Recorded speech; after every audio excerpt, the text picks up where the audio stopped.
Verizon cell phone, which is what I go by.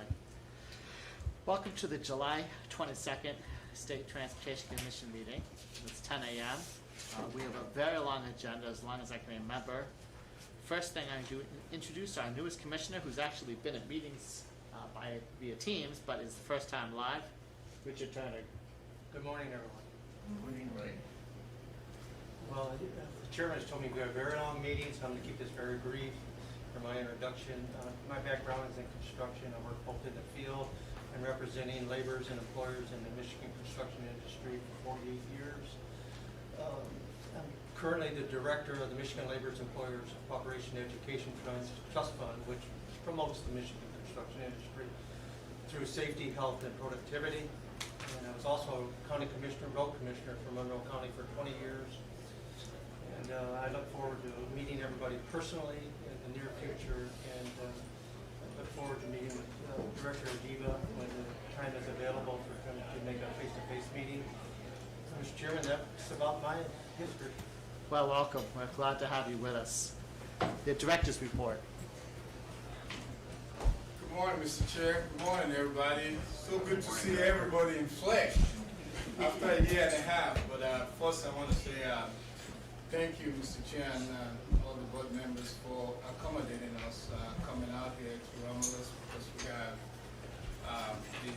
today is the end of our summer program, and we're having a lot of events here today. So thank you, and thank you to each of you. Well, it's been about a year now, and lots happened since the last time we met. So just kind of want to give you some updates on a lot of the things that we've been doing in the department. So I'm going to talk a little bit about the governor's Rebuilding Michigan program, where we are with that, and all the orange barrels you're seeing out there, why there's so much work out there. Talk a little bit about the metro region flooding that just happened recently. We also had an incident on I-75 where we had a tanker fire. And then the American Jobs Plan, which, as you know, a lot of conversation going on in Washington right now about infrastructure. I was out there last couple of days, meeting with some of our congressional delegations. A lot of other state DOT directors and secretaries were out there too, doing the same thing, trying to push this over the finish line. So it was good to be there. Again, about the Rebuilding Michigan program, as you all know, over a year or so ago, the governor passed a $3.5 billion bond, which STC you all signed on to. And since then, we've been working tirelessly in the department to push a lot of the work out. Even with the pandemic, I think you will see in my presentation, I'm going to run through them, I don't want to take a lot of your time, that we've been able to still get a lot done with our industry partners as well, the ACEC members and the consultants have done a great job working tirelessly, pushing all this work out. So this is what the 5-year program is going to look like with the bonding money added to it. As you can see, this year it's going to be one of the highest time we've spent, the highest amount of money we've ever spent in the state of Michigan on infrastructure, $2.3 billion. And then after that, it starts going down a little bit. By 2024, when the bonding money is almost to the end of it, we start paying the debt service. Our program is going to go down quite a bit.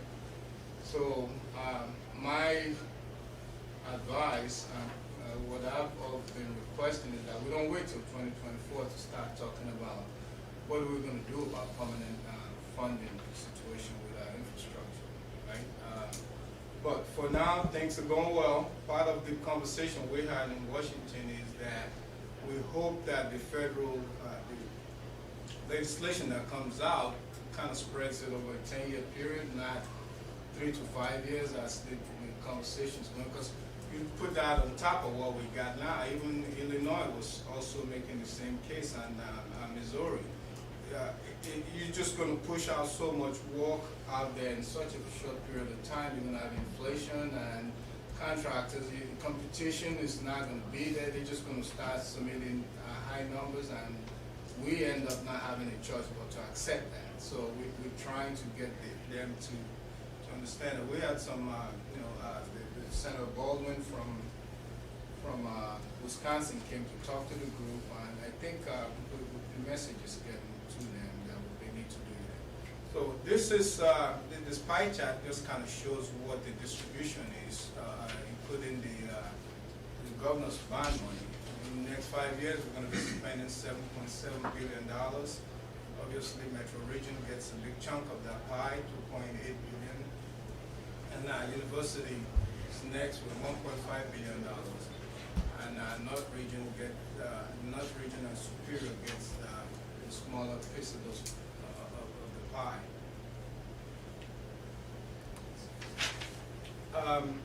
Before, when the governor first came in, she and I went around the state talking about 45 cents gas tax, promoting that. And I always like to show this slide because a lot of the conversations we had with elected officials was, again, what I mentioned. You push out all this money, you're going to have inflation, numbers are going to be high, and on and on and on and on. What this slide shows is that we're really not seeing that. We're seeing good competition out there, good prices. If you look at the slide, the only two projects where we've seen an anomaly is the I-94 project in Jackson and the I-69 project in Bay Region. Take a look at the I-275 job in Metro. The engineer's estimate is $279 million, and the low bid was $256. That's a savings of about $23 million that we can put in other projects. And I can go on and on down the line there. That's another one that was anomaly. We look at I-94 and US 31 in Berrien County. The engineer's estimate is $133, and the bid came in at $121.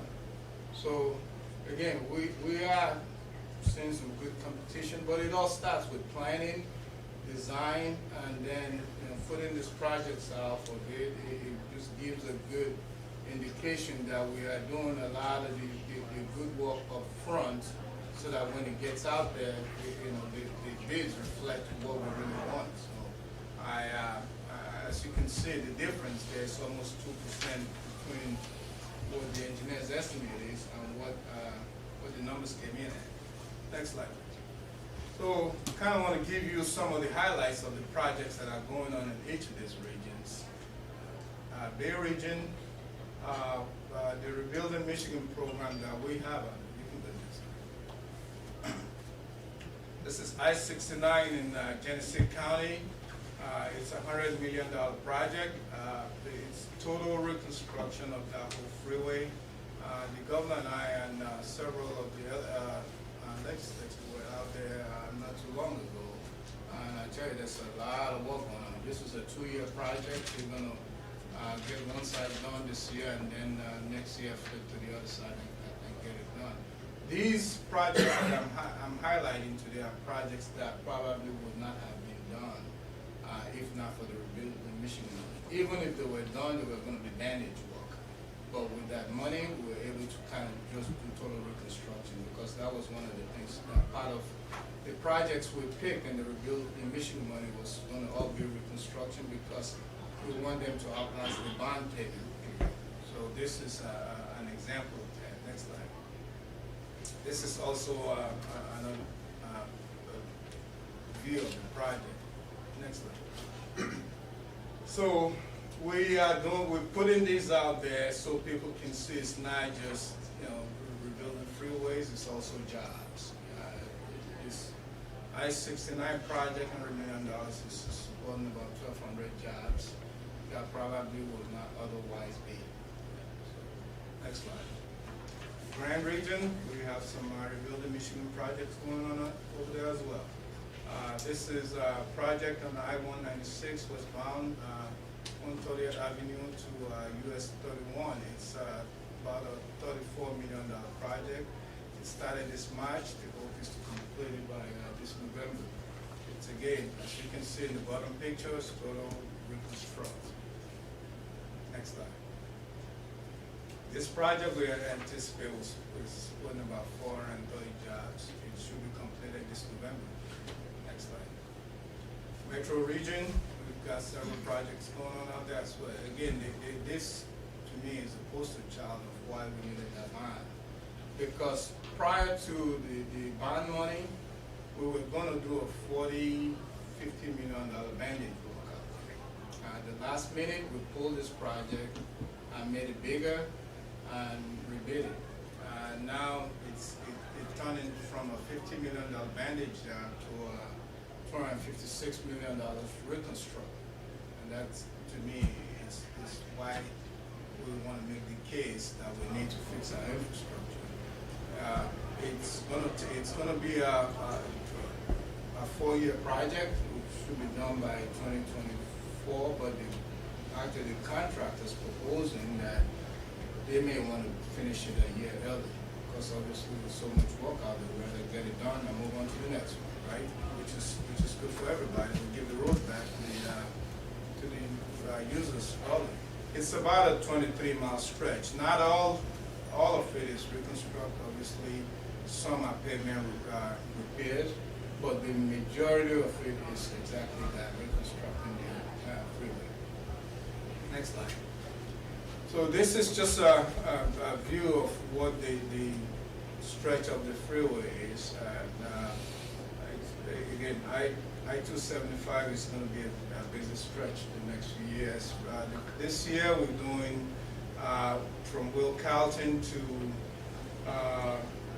I-94 South, and that's going to be a lot of work going on there. As I mentioned, repairing 10 miles of concrete pavement along that stretch, and then 2022, 23, and 24, same thing.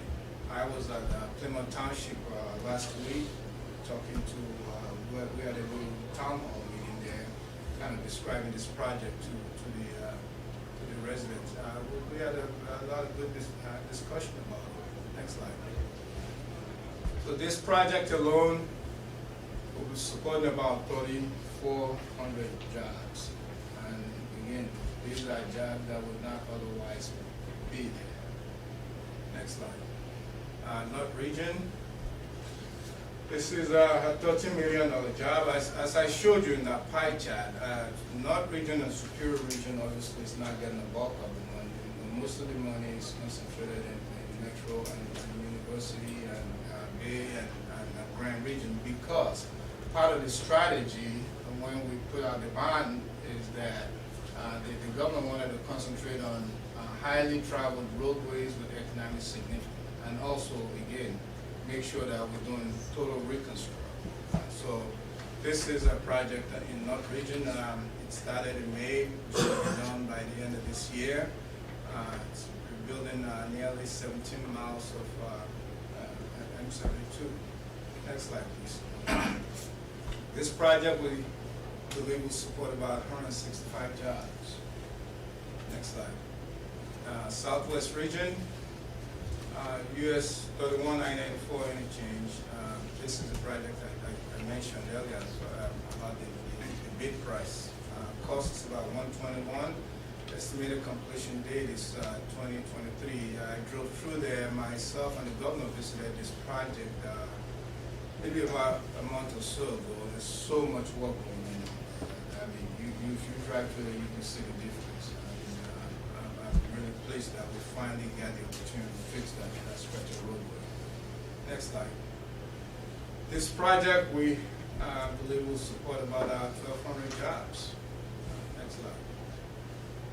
University region, I-94 in Jackson, where the 127 West Avenue interchange. We put in a new total interchange out there, which is a divergent diamond interchange compared to what it was. The old interchange is totally outdated. It wasn't functional anymore. I used to be the region engineer there, and we work a lot with the local community on what is the right replacement for the old interchange. And we think this will really solve the bottleneck problem out there. It's a $117 million project, and it should be done next year. It's a design build project, next slide. And we think this is going to support about 1,500 jobs. And again, these are jobs that we probably not have wanted to do. This is a project for sure that we would not have built anytime soon without the rebuilding mission. Next slide. I-69 from I-94 to Island Highway. This is Mission Pavement is doing this project. We are doing a lot of work on the I-69 corridor, Flynn and also Charlotte, Porterville area going towards I-94 Marshall. Again, this is a project that $210 million. That's one of the ones I highlighted in the previous slide about how the bids came in so well. I think the bid came in at 210, and the engineer's estimate was around $215 million. So again, there's a huge cost savings there. And what we're finding with these is that, the bigger the project, you're seeing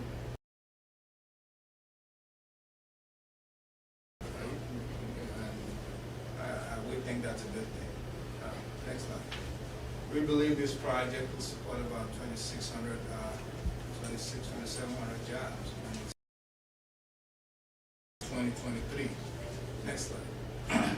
Superior Region, I-75 costs us $9 million. These projects may seem smaller to the projects in the Lower Peninsula, but they're just as important.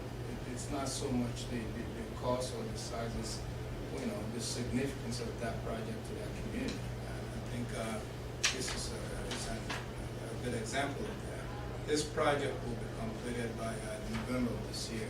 Next slide. We believe it will support about 116 jobs by the time we're done. Next slide. So I want to talk a little bit about the governor's supplemental budget, which is still being discussed in Lansing. She not only gave us $3.5 billion to build the freeways, she also gave us part of her supplemental proposal is here's another $300 million. We've got about 59 local bridges across the state that are closed for one reason or the other, because the locals don't have the money to repair them or what the case. So these are the locations of these bridges, and our hope is that if the legislature's passed the budget, we will get to what we already have a lot of these teed up, ready to go, and we'll get to work right away. And again, the bonding piece was mostly focused on state highways, right? But I think this, in my opinion, is a way to show that it's not just state highways, it's also local highways that are just as important. Next slide, please. Talk a little bit about the metro flooding. This, to me, was very disappointing because it happened in the weekend of the Rocket Mortgage Golf Classic, where all eyes were on our region, right? In 2014, when we had flooding on Detroit freeways, we had a bullhorn screaming that we needed to do something, and we did not get any help. We even used some of our program money to replace a lot of these pumps. We have about 140 pump stations in the Metro Detroit area because we have a lot of depressed freeways in the Metro. And with pump stations, it's like having a sump pump in your basement. If it rains, if your sump pump doesn't work, your basement's going to flood, and that's exactly what happened. So I remember when I was in Metro, we purchased one generator. And I mean, even to get that one generator was a lot of effort. We've been saying, especially after the 2014 flooding, that we needed to put permanent generators at each of these pump stations. Because again, when you have power failure, the generators can kick in right away and then start pumping the water out. In this case, we did not have that. And obviously, the pipe sizes also matter, but I think the biggest issue, and there was so much misinformation out there that the pumps failed. The pumps did not fail. What happened is that we had massive power failure, and the power was not getting to these pumps. Obviously, with no power, the pumps will not work. But if you have permanent generators attached to each of these pump stations, it'll kick in, and you would not have a severe situation as you have now. So part of my conversation when I visited some of our congressional delegation in Washington is that they gave us $50 million to equip all these pump stations with permanent generators, so we wouldn't have this kind of incident anymore. Next slide, please. So again, what are the identified causes of the flooding? Again, DTE power outages, pump house without power, system capacity, the outlets are not big enough anymore. Again, you have that kind of rainfall in such a short period of time. If you have a 4-inch pipe instead of 12-inch, the water getting through that 4-inch to the streams is going to take longer than a bigger pipe, right? So we're having this 500-year flooding, regularly now when it's not what we expected. The system is not designed for it. So what is our long-term goal? We are having a multi-jurisdictional conversation right now with EGLE, with Great Lakes Water Authority and City of Detroit, and a whole lot of people have come together. Okay, short term is let's put generators at each of these pump stations. For long term, let's look at what can we do to right-size the pipes and everything else. So it's not just MDOT freeways, even the neighborhood are getting flooded. So these are what we think were the causes of this last flooding. Next slide. So again, I use this slide to kind of demonstrate that it's not the pumps that failed. It's like the pumps did not get power feed, and that's why the pumps did not work. Next slide. This is also more of an indication that scatter snapshot. This is, we have monitors at each of these pump stations that will tell us when one is functioning or not functioning, and all the indications that there was no malfunction of the pumps. We were able to prove that.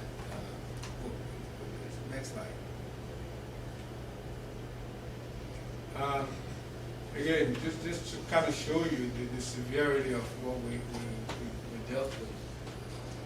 Because to me, I think most of this, if we had done made some decisions on, to at least start chipping away at putting generators at these pump stations, we probably wouldn't have been this severe. Next slide. This is just to kind of give you a snapshot of all what we were dealing with. The issue with this is that, as I mentioned, we only have one generator.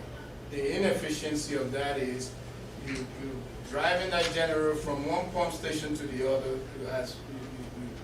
You're pumping out the water at one location. When that's gone, you go to another, and another, and another. So in the meantime, people are getting stuck out there, and the freeway is not being used. And we have a very bad pavement damage on I-94. I think the next slide will show you how bad it is because of right here, because the water sat there for so long. And I think it cost us quite a bit of money, about $300,000 to take out that whole pavement all the way to base and reconstruct that whole stretch of the freeway. Next slide. I wanted to just talk a little bit about the I-75 fire tanker incident. I have to give a lot of credit to our Metro Region engineer and our staff for the quick response to getting this issue, make sure we save lives, nobody got injured. This was really bad. If you'll see in the next slide, the pavement was really damaged. Go to the next one. Yeah, as you can practically had to cut out that wall until the pavement and reconstruct it. So again, as I mentioned, a lot's happened since the last time we met. I just kind of want to give you a snapshot of what's going on. The big issue that we are discussing internally right now is the return to office schedule. How do we manage that? It's not, somebody corrected me, it's not return to work because they're already working, it's return to office. How do we manage that moving forward? So this is pretty much my report, and now I'm open to any questions, Mr. Chair. Thank you, Director. I want to point out to the State Transportation Commission on this I-75 piece that it was State Transportation Commission policy that was put into effect, that it used to be $1 million that we could collect on an incident where someone damaged a road or a bridge or any MDOT or state property. And the State Transportation Commission went to the legislature, and Tristan Cole introduced a bill to raise that up to the limits of the insurance limit. So I know this is about $1.5 million, so there's at least $500,000 more money because of the State Transportation Commission that the state will be reimbursed because of this accident. Thank you. Any other questions or comments from the Director? I have a question, Director. On the generators, how much would that cost us to buy generators for these pump stations?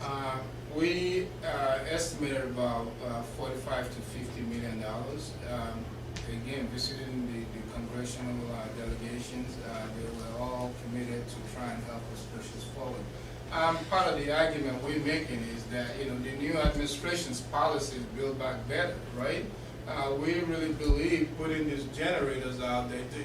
The previous policy is, for instance, when we had the flood in the Midland, the previous policy, you can only, they will only reimburse you to fix what was wrong. We could have raised some of those bridges in Midland and extend them and do a lot of stuff to not let that happen again. But the previous policy, the administration did not reimburse you for any extra cost beyond what it took to repair the damage. So with this new policy of Build Back Better, we believe that $50 million should be, we should be giving that money because it creates system resiliency, right? So that next time, this is, to me, is building back better. So the next time this happens, we don't have to deal with this. Commissioner Hayes will remember in 2014 when this came before us with Director Steidel that all we could get was pump stations upgraded. We could not get the generators. We've been saying this for a long time, that these pump stations and running generators. Director, who is liable for the damage on all these vehicles then? Do they just come back on their auto insurance, or are we liable in some way? How does it work? It's the auto insurance. Auto insurance. I have a question, Mr. Chair. So, Director, with I know we have the 6 mile modernization of I-94 in Detroit, but there's so many other stretches of I-94 through the city that are below grade. Is there a plan to modernize the rest of I-94 that may address some of the issues of below grade freeways? Great question. One of the, as I mentioned, we have a multi-jurisdictional team looking at this now. That okay, the short-term plan is to try and get generators at each of these pump stations. But what is the long-term? Again, that 6 mile stretch you mentioned from east of Cotter to I-96, that's $2.9 billion project. I mean, but if you see in that slide, we have a Southfield Freeway, we have other freeway, and that would obviously take care of that stretch. But I-94, just west of there by Greenfield and Dearborn, this project doesn't extend that far. That was flooded too. So what are we going to do? The long-term fix would obviously be to make those pipes bigger, put a tunnel like we're doing on the I-75 Segment 3 project in Metro, but that's a very, very expensive fix and it takes time. And what we're hoping to do with the multi-jurisdictional team is talking about maybe get a consultant on board to do a study and give us a long-term view of how do we correct this kind of issue. Or give us timeline of slowly chipping away. Even if it takes 20 years, but at least you got a plan. Anytime you do some work in that stretch, you we take care of the problem. So it'll take time to solve the problem, but I think it's doable. We just have to have a plan. Any other questions or comments? Director, thank you, and thank you for taking time out of what is a busy day to join us this morning. Thank you. We will move on to some commission business. The minutes of January 21st. Any comments or changes? If not, I will entertain a motion. We have a motion and a second. All in favor, say aye. Aye. All opposed or abstaining? We'll move on to the joint minutes with the arrow from January 21st. Any changes or comments? I will entertain a motion. So moved. Support. All right, all in favor, say aye. Aye. Anybody abstaining or saying no?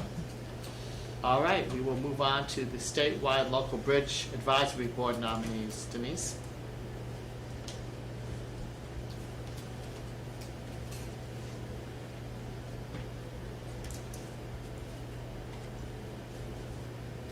Are you looking for comment from me? We're looking for whatever you want us to make a motion on. I thought the materials, this is my first or second meeting to attend ever, so sorry, Todd. That's okay. These are the 3 appointees to the statewide local bridge advisory board that CRA is putting forward. Our executive committee has made these nominations, so I think one needs to represent a large urban, a small urban, and a rural, so that's who we are putting forward. There's really just one change here, which is Kelly Jones out of Ingham County is a new recommendation to join this board, and they of course consider all of the local bridge projects. So that is, sorry, I just wasn't expecting to present. So those are our 3 nominees, and we are simply looking for approval. The law requires they are 1-year appointments, so we will be back next year at this time with the same or another roster. All right, so incumbent Wayne Harrell, incumbent Douglas Mills, and newcomer Kelly Jones. Anybody have any questions or comments for Denise? If not, I will entertain a motion. Support? Support. All right, all in favor, please say aye. Aye. Anybody opposed or abstaining? Thank you, Denise. You did perfect. Thank you. Patrick, you want to talk about the bond series refunding resolution? Thank you, Chairman. Today before you, we have a resolution to refund the 2011 State Trunkline Fund bonds. This is the remaining par value of $68.2 million of trunkline bonds that were issued 10 years ago and are now callable. The savings that we will recognize on this refunding is $19.6 million. So I would entertain and hope for approval of this resolution.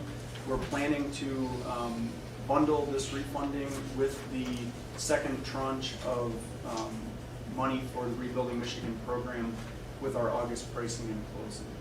Are we seeing any inflation in rates? No, actually, the rates have continued to stay quite low. They did move up a little bit over the last year, but they're actually down to the historical lows that we saw last year when we issued the first round of the Rebuilding Michigan money. What rate are they at now? The average is going to be under 2% for the entire issue. From coming down from what percent? I would have to go back and look, but 10 years ago when they were issued, they were in the 4 to 5% range. No wonder we're saving $19 million. Yes. Anybody else have any questions or comments? I will entertain a motion. I'll move. I'll second. All right, all in favor, say aye. Aye. I assume no one wants to oppose saving $19 million, so I won't even ask the question. Thank you. Jack? Good morning, everybody. I usually use this little part of the commission meeting to talk a little bit about some of the stuff that OCA has been up to since we last talked. Today I'm going to change it up a little bit and briefly introduce 2 topics and possibly ask for your approval of a resolution regarding one of the topics. So the first topic, the one that might have a resolution, is I'm going to ask if you folks would approve MDOT and OCA's ability to raise the level at which MDOT requests OCA to perform attestations, our audits. For several for several years, as in about 25 years, the dollar amount has been $100,000. That if it's over $100,000, MDOT will ask us to do an attestation on the agreements with entities. That 100,000 has never increased. Several months ago, MDOT asked us to look into whether we would consider putting to you guys the idea of raising the limit to $250,000. And before I did that, I wanted to do some analysis. And so I had my staff look at the numbers, and we looked at all the projects in the last 3 years between 100,000 and 250,000. Those would be the ones we wouldn't look at anymore. And we found that there were 90 of those projects. And of those 90 projects, 70% of them, we had no adjustments at all for those projects. And the other projects that did have adjustments, only 3 of the projects had any kind of adjustments really worth mentioning. And when you net all the adjustments where we found that we owe more money or somebody owes us money, the net amount ended up to be about 1% of $14.8 million.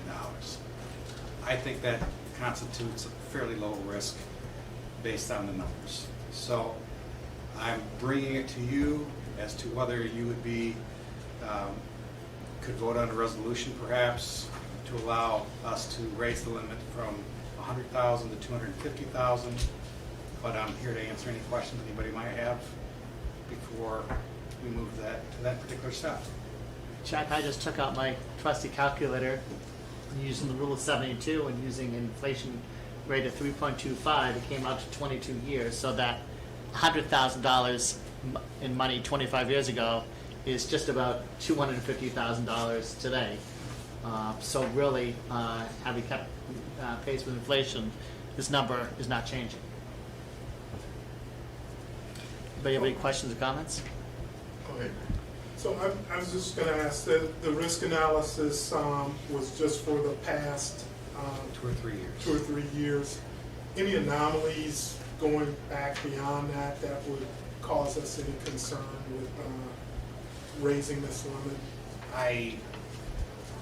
There's probably something out there, but part of the equation here is why is it when we look at the ones for the last 2 or 3 years, why do we have 70% of the time that there's nothing going on? And I think the answer is MDOT's internal controls. They do their part as the projects are happening and the agreements are going on. They do their part. And my guess is that they're going to continue to do their part going forward. I can't speak to the distant past, but nothing that I recollect jumps out at me. Thank you. Mr. Chair, Yes. your answer was my question about the internal controls in place and so on. Plus, I would think 25 years we've seen tremendous enhancement in technology, that tracking and systems within that would prohibit any major anomalies taking place are just profoundly improved. So I would think that, based on the inflation factor you just indicated, Mr. Chairman, that, yeah, going from 100 to 250 is kind of a no-brainer. Anybody else? Are the results of that study for the past 3 years compiled in a single document? I have it in a spreadsheet that I'd be happy to share with you as to what they were. Well, Yes.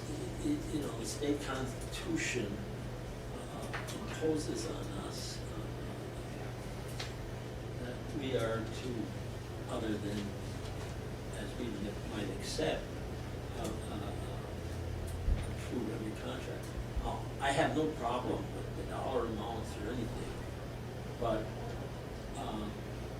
to show that we've studied and approved this, could you provide a copy of that study to us? Absolutely. And then put this off until the next meeting? I don't know how long that's gonna be. Commissioner Adamini, you mentioned the state constitution gives us the authority to approve every contract. Kind of I- mandate, What's that? kind of mandates. I've not seen that in the Constitution. You've got to point that out to me.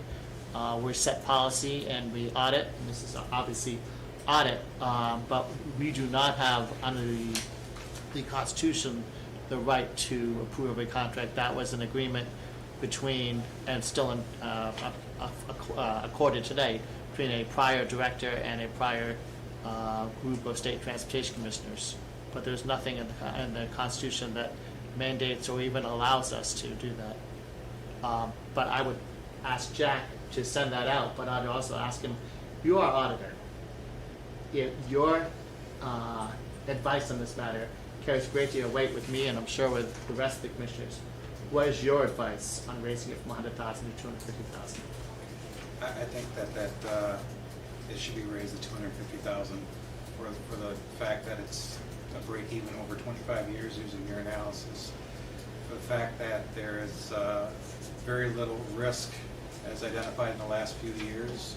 For the fact that the reason there is no risk over the last few years is because MDOT's internal controls contribute greatly to minimizing the risk to MDOT. And I'm sure there's one or two other reasons, but I would recommend going with the 250,000. Well, I'm going to table it because Commissioner Adamini would like to see that document, so we will look at it at the next meeting unless someone at MDOT has a problem or I'm tabling it to the next meeting.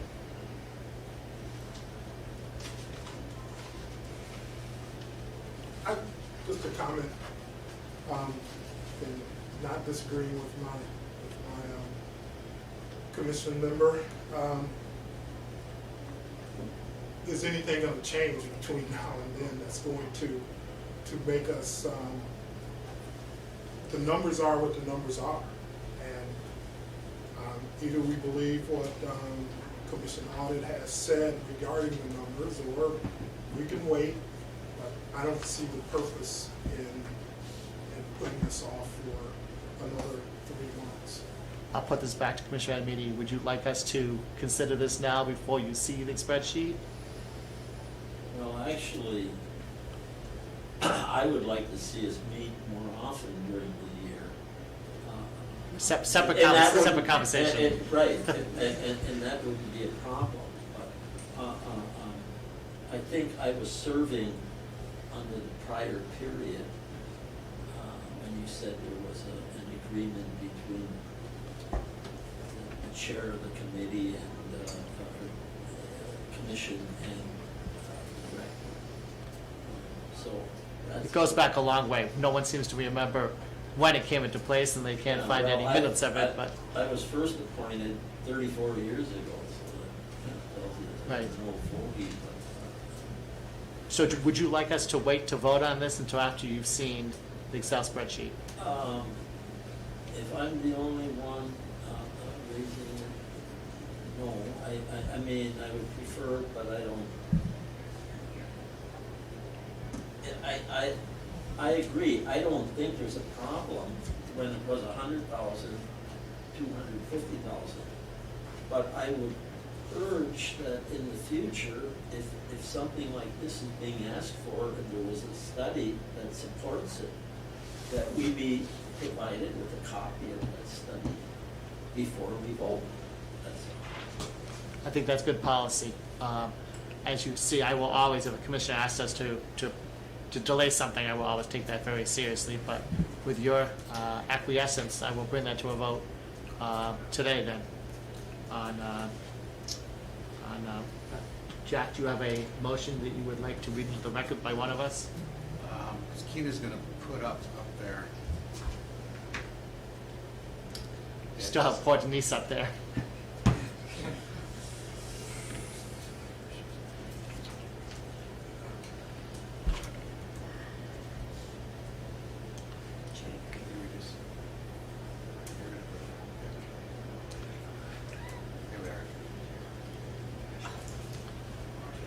There we are.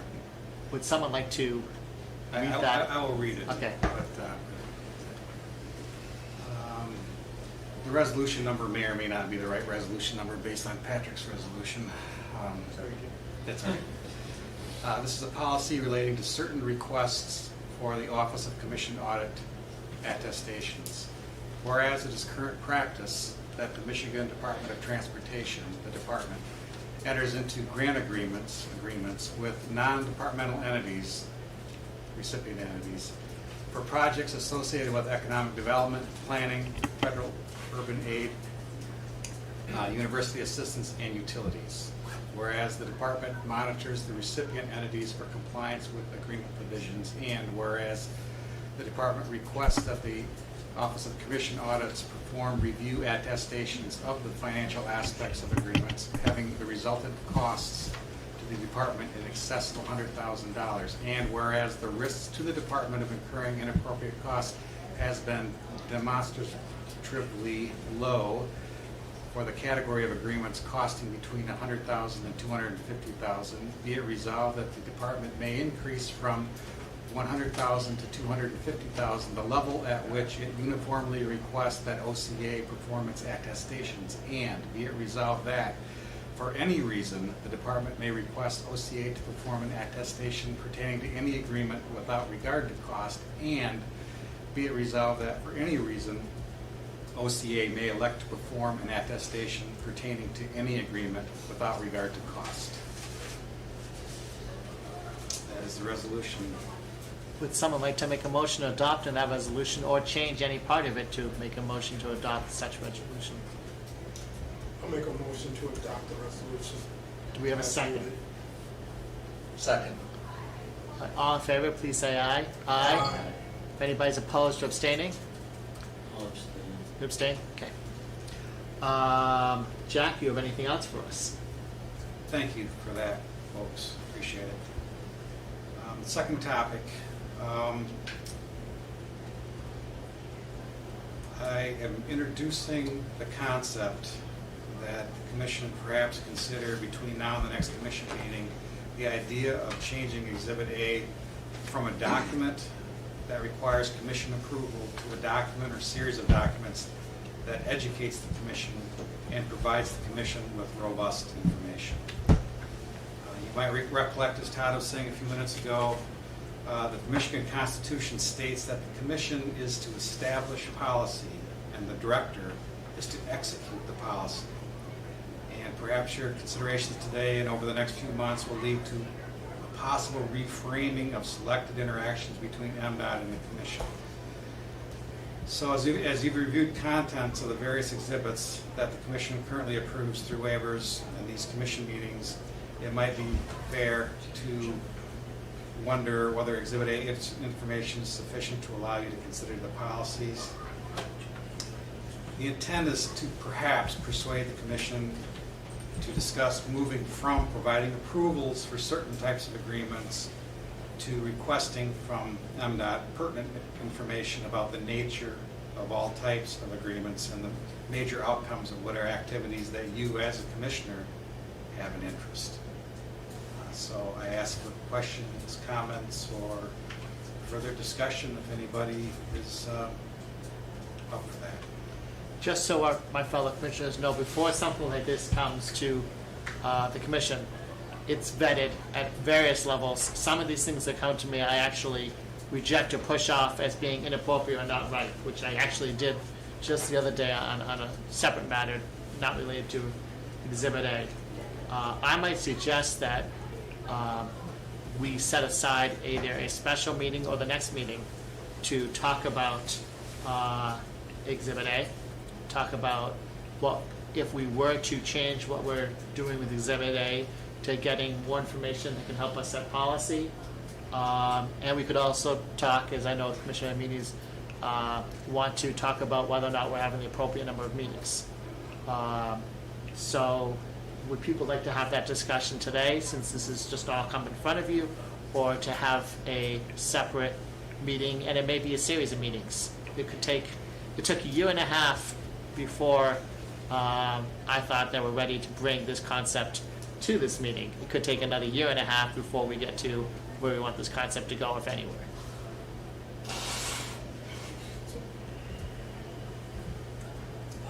I would like that, and the reason I would like more meetings are, when I was on it from 87 to 91, we always had monthly meetings. Every member of the commission was familiar with all of the department heads. If they were working on something, studying something, we usually knew in advance that something like that would be coming to us. And we had more time to think about it. And if we had questions, we could ask them the questions. Or they would call us and say, thinking about this, as a commissioner, do you think you'd be comfortable with that? I give my opinion, yes or no, and why. Right now, you know, I'm way up north. I've been on the board now since December of 21. And this is only my second live meeting.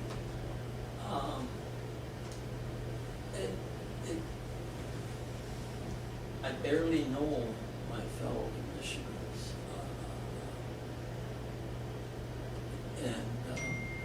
I think these are, you know, we spend billions of dollars every year.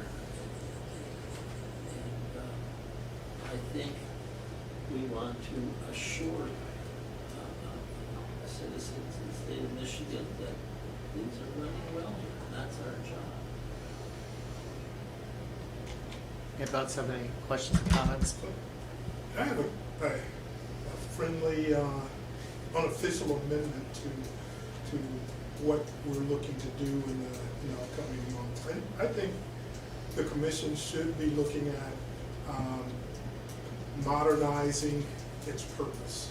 And I know we are ensconced in the state constitution, but the world of transportation is changing tremendously fast. And you see the national conversation around both equity and climate being absolutely fundamental to how DOTs are going to perform in the future. So I would like to see us take a look at what we do. And having now had the privilege to interact with 4 different state transportation commissions, I think that we do need to take a look at, are we in anachronism? How can we be relevant? I've seen some transportation commissions that, my personal opinion, that are basically irrelevant, that they rubber stamp everything that comes their way. We do not want to be that organization. We want to be the organization that's adding value back to the department, taking our experiences, whether in transportation or in private business or other governmental agencies, and bringing the best to the department for their consideration. So that would be my friendly add-on, that we look at what are we and what do we want to be. What if we were to appoint a subcommittee, which you would be on, that would spend some time meeting by Zoom or Teams or what have you, no more than 3, so that we're not having a quorum. Quorum's 4, correct? And spend several months talking with ourselves, talking with the people that I'm not talking with our auditor, to see where we would like to move that conversation, then bring it back to a special meeting of this commission and see where it goes from there. I think that's a good idea, Mr. Chairman, if I could. I listened intently to what was just said by both of my colleagues here, and I think whenever you have a discussion like this in any kind of a quote governing body, you have to be careful to not step over that line of being management. That's not our job. And the Constitution's pretty simple on what it says. Really, all we do is set policy.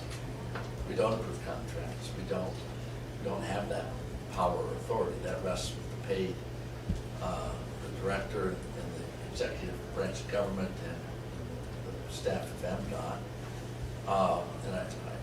But I think at the same time, I question in my mind, what is policy? Is policy the overarching affirmative action policy of MDOT? Is it whether or not MDOT uses double yellow lines on curved roads? I don't know what policy is when it's stated in the Constitution. And so I think having a discussion about what really is our function is a really sensible thing to do, because I think you're right, Commissioner, that we want to be relevant going forward. We don't want to become irrelevant. I'd be curious in that discussion and study to know how have other states adjusted? How are other states utilizing state transportation commissions, if they do? I don't even know if all states have them. So that might be interesting, but I think it's an excellent discussion to have. I don't think it's something we need to rush into. Chairman's been on the commission for 10 years. I'm in my 9th year. I don't think we need to rush, put it that way, based on my experience for 9 years. But I think it's a prudent, very prudent discussion to have. Well, as I said, it took a year and a half to get even here. Yeah. So, anybody else have any? Ellen? I think it would be nice to come up with a list of pros and cons as to changing it. I'd like to discuss, okay, these would be the advantages of doing this, these would be the disadvantages. I think that would be good. I think, I don't want to be a board or a commission that does just rubber stamp things. I would like to get more in depth on certain things. The issue that I think when you come to policy is when we have these meetings, sometimes we don't hear about the things that we should be maybe addressing. Typically, when people go to a board meeting, they want to put on their best outfit and give the best impression and give you the highlights, right? But as a policy changing board, if you're having an issue at MDOT and we don't know about it, we can't address it with a policy, right? So sometimes instead of just hearing the good, we need to hear the bad and the ugly as well, if that's something that we need to address or change. So that would be my advice to the team is if you're having an issue and we need, like, this 100,000 thing, that's kind of an issue. You're spending a lot of time on things that maybe you're wasting your team's efforts on. I just think we need to have a very transparent relationship so that if we need to change a policy, that information is there. So, I agree with Helen, and in my remarks, I don't want anybody in this department to think that I am casting doubt on their knowledge, their integrity, their honesty. I think perhaps what the Constitutional Convention, why they came up with the Transportation Commission was, and these are political appointments. And I think they're great at what they do, building roads and good roads. But I think they perhaps wanted a politically appointed commission composed of no more than 3 of the same party to review things, because billions of dollars are being spent. And I think they want people of Michigan to be able to say, the building good roads and they're relying on us to set policies to make sure that that money is being well spent. Thank you. So, and I don't disagree with what either of my fellow commissioners have said. One of the things that I'm concerned about is the changing nature of the DOT world. Way back when I grew up in the DOT, folks came and made a career out of it. They were there for 30, 40 years. Today's DOT is a different model, where folks are coming in, they're dancing with the DOT for a little bit, and then they are dashing off into the private sector. So that change model, which is happening all over the country, it's not unique to Michigan. Those are some of the policy things that we're going to be having to look at. What's the best scenario for the long-term health of the Department of Transportation? Is there policies that we can enact that deal with those type of concerns? Urban freeway policy across the country is being challenged. They're looking at, should we be putting lids over freeways at disconnected neighborhoods? Those are some of the things that are on the horizon for us.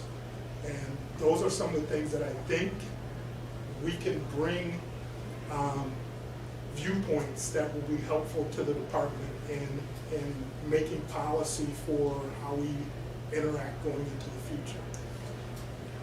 Anybody else have any comments? So we were going to appoint today a subcommittee, and because I like to be a leader who just point things, I will join you on this thing that we will ask the subcommittee to meet many times in the next 90 days and get back to us within 90 days. Does everyone think that's a good amount of time to? And we will try and meet considerable amount of times. I think this is something that is not just a once a month meeting, but this could be several times a month meeting with a lot of research on our own because we don't have resources. We have Jack. Jack, I'll ask you to join the meetings.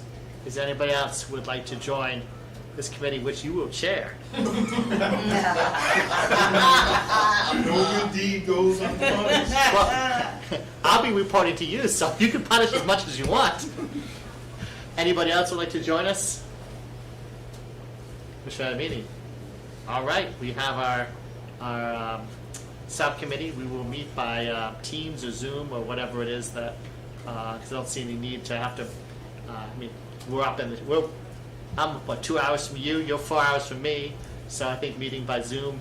We're not having any Meetings Act. And Jack, you can be with us too. And if there's some commissioner who would like to get involved, during the next 90 days, one of us can step out for a meeting or two, and someone could sit in. This is all about bringing our best efforts. We've never appointed a subcommittee. Do we need a motion on that? I believe yes. I would move what the chairman proposed. A I'll second. second. All in favor, say aye. Aye. Opposed or abstaining? Mr. Chairman. Let's see where we are. That was all. That'll teach you. Jack, anything else? No, but thank you so much for your time today. Should be so far. And just so you know, one of the things that will be coming our way that I pushed off was discussion on our role in the department selling real estate, which will be coming to us at a later meeting, which I did not feel was right yet. All right, we will go on to, oddly enough, Exhibit A. All right, thank you. Exhibit A contains 34 contracts comprised of local agency participation contracts and passenger transportation contracts. Do you have any questions on these? I'm going to stop for a second and tell you guys a story. This used to be a lot, Exhibit A used to be bigger when I first came on the commission. You remember how big it was, and I'm sure, Commission meeting, when you were on, it was huge. I remember maybe my second or third meeting was just next to Director Steidel. And I would read all this, and I'd try and picture the roads. And, maybe two of the roads I could picture where it was, and certainly not exactly. And I turned to the director and I said, well, you're the director. What do you do with this? He said, well, I look at it. He goes, but like you, I have not been on all the roads. He goes, I've been on more of the roads. I goes, but I have good people at MDOT. Because by the time it gets to me, if it's wrong, there's something wrong with the process. So I took that as something that gave me great comfort that while I was looking at this, I didn't have to think that I had to be a know-it-all. So I just, one little story about Exhibit A. Patrick? I believe we need a motion for approval on Exhibit A. Yes. Anybody? I'll move. Second? All in favor say aye. Aye. Anybody opposed or abstaining? Wonderful, Patrick. The next one, Exhibit A1. yes. Contains 23 bid letting contracts, which will be let on August 6th and September 10th. All have an engineer's estimate greater than $500,000 and require commission pre-approval prior to the bid letting. Do you have any questions? I move approval. Sparkle. Oh, we have Commissioner Turner's in the support. We get him involved. I'm gathering. Anybody have any questions or comments? Then, all in favor say aye. Aye. Opposed? Abstaining? Wonderful. We will move on to Exhibit B. Jason? Good morning, Commission. It's nice to see you in person again. We are presenting 102 projects for MDOT that were finalized in April, May, and June, totaling approximately $190 million. 11 of those projects were more than 10% over their contract amount and will be presented at a future meeting, and 56 projects came in under their original contract value. The final monthly costs for those months were respectively negative 1.39, 4.58 over, and 2.0% over when compared to their original contract value. And our fiscal year to date is averaging about 1.58% over the original contract amount. Local agency projects for those same months, April, May, and June, 145 projects totaling approximately $116 million were finalized. 9 projects were more than 10%, and 86 projects came in under their original contract value. There are 16 MDOT projects and 9 local agency projects in Exhibit B. We're happy to entertain any questions. As always, a good job. I'm sure most people wouldn't notice 1.58% deviation. However, that's high for the department. I mean, not compared to anywhere else, but any reason why we're moving up just a little bit? No specific reason. I think some of it has been historically, as the commission will probably notice, we have a lot of overages on pavement repair jobs, because between when we scope it and design it and let it, we have additional costs, additional deterioration during the winter months. Typically, those are some of our more substantial overages, and then in some cases, because of bid savings, we've added additional funds to projects to enhance some of the repair work, and so there's been some additional bid savings from that historically. Those would be my two, offhand, immediate responses in the bigger picture. Nothing that I can think of catastrophic-wise in any other reason, but we can look into that.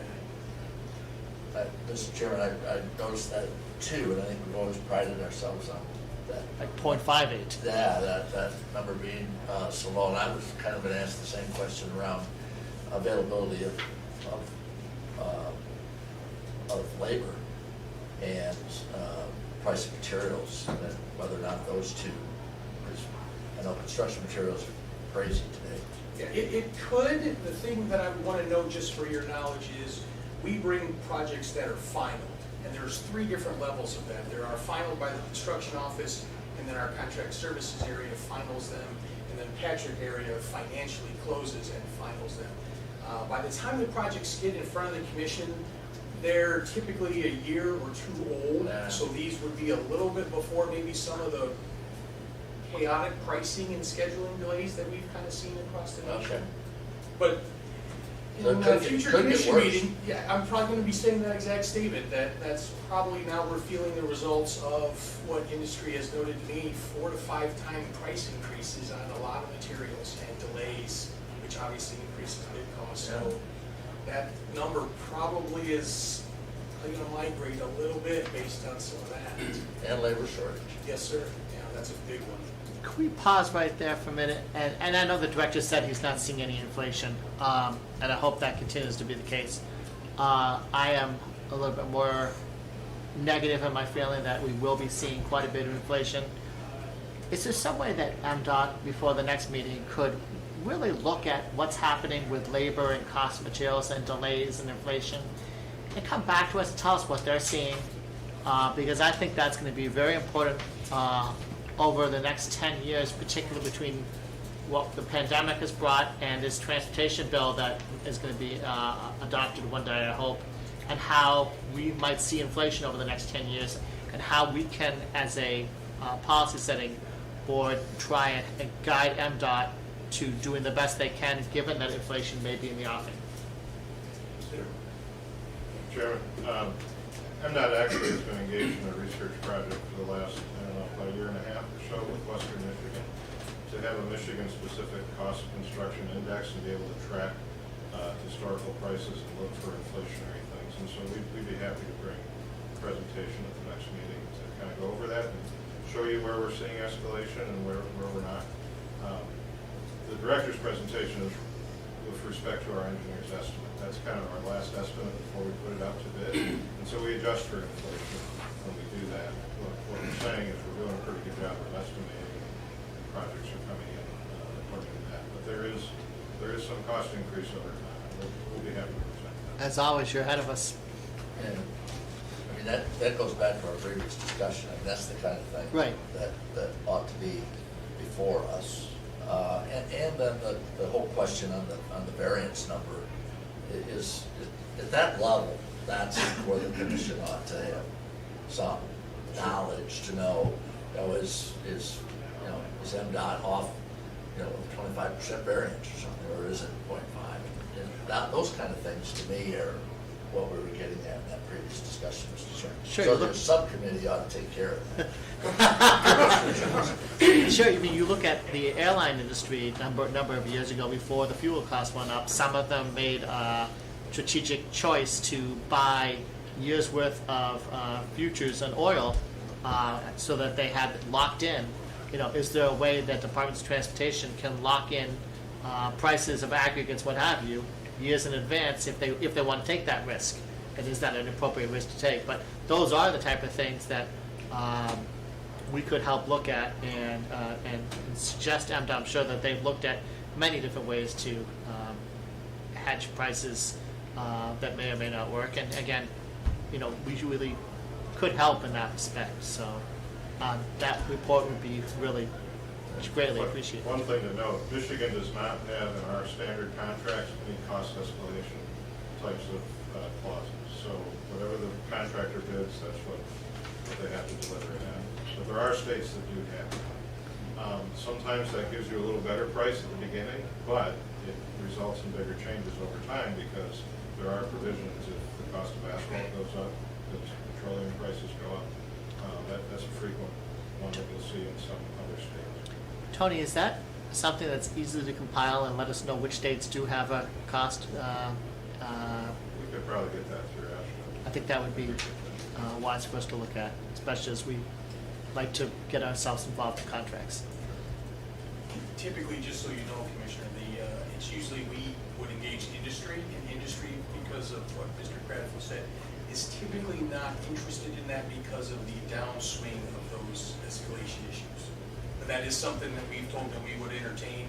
There are many states that have steel and oil escalation causes. There's a few other commodities, but typically our industry, Michigan, has not wanted to entertain that because they are more concerned about the downswing and the credit back to the department if prices go low. But we have talked to our association and we're more than willing to discuss that with them. It's just not really an interest of theirs, just so you know.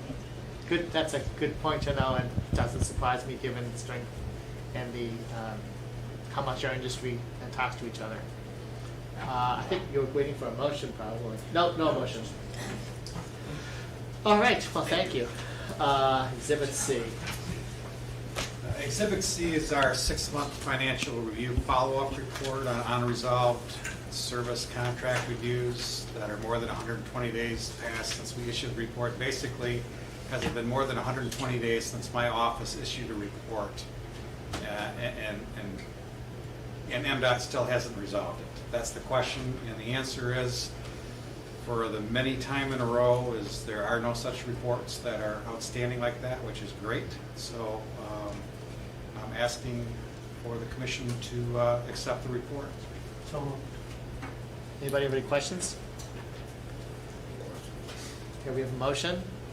Second? We have a second? Second. All in favor, say aye. Aye. Opposed? Abstaining? Wonderful. Thank you. All right, we'll move on to the presentations. Somebody have a question? I have a No. question, yeah, the last meeting we got together, I think it was the last meeting, when I had brought up that how many projects that we do that do not get finished or completed that we approve, and I had asked for a report on that.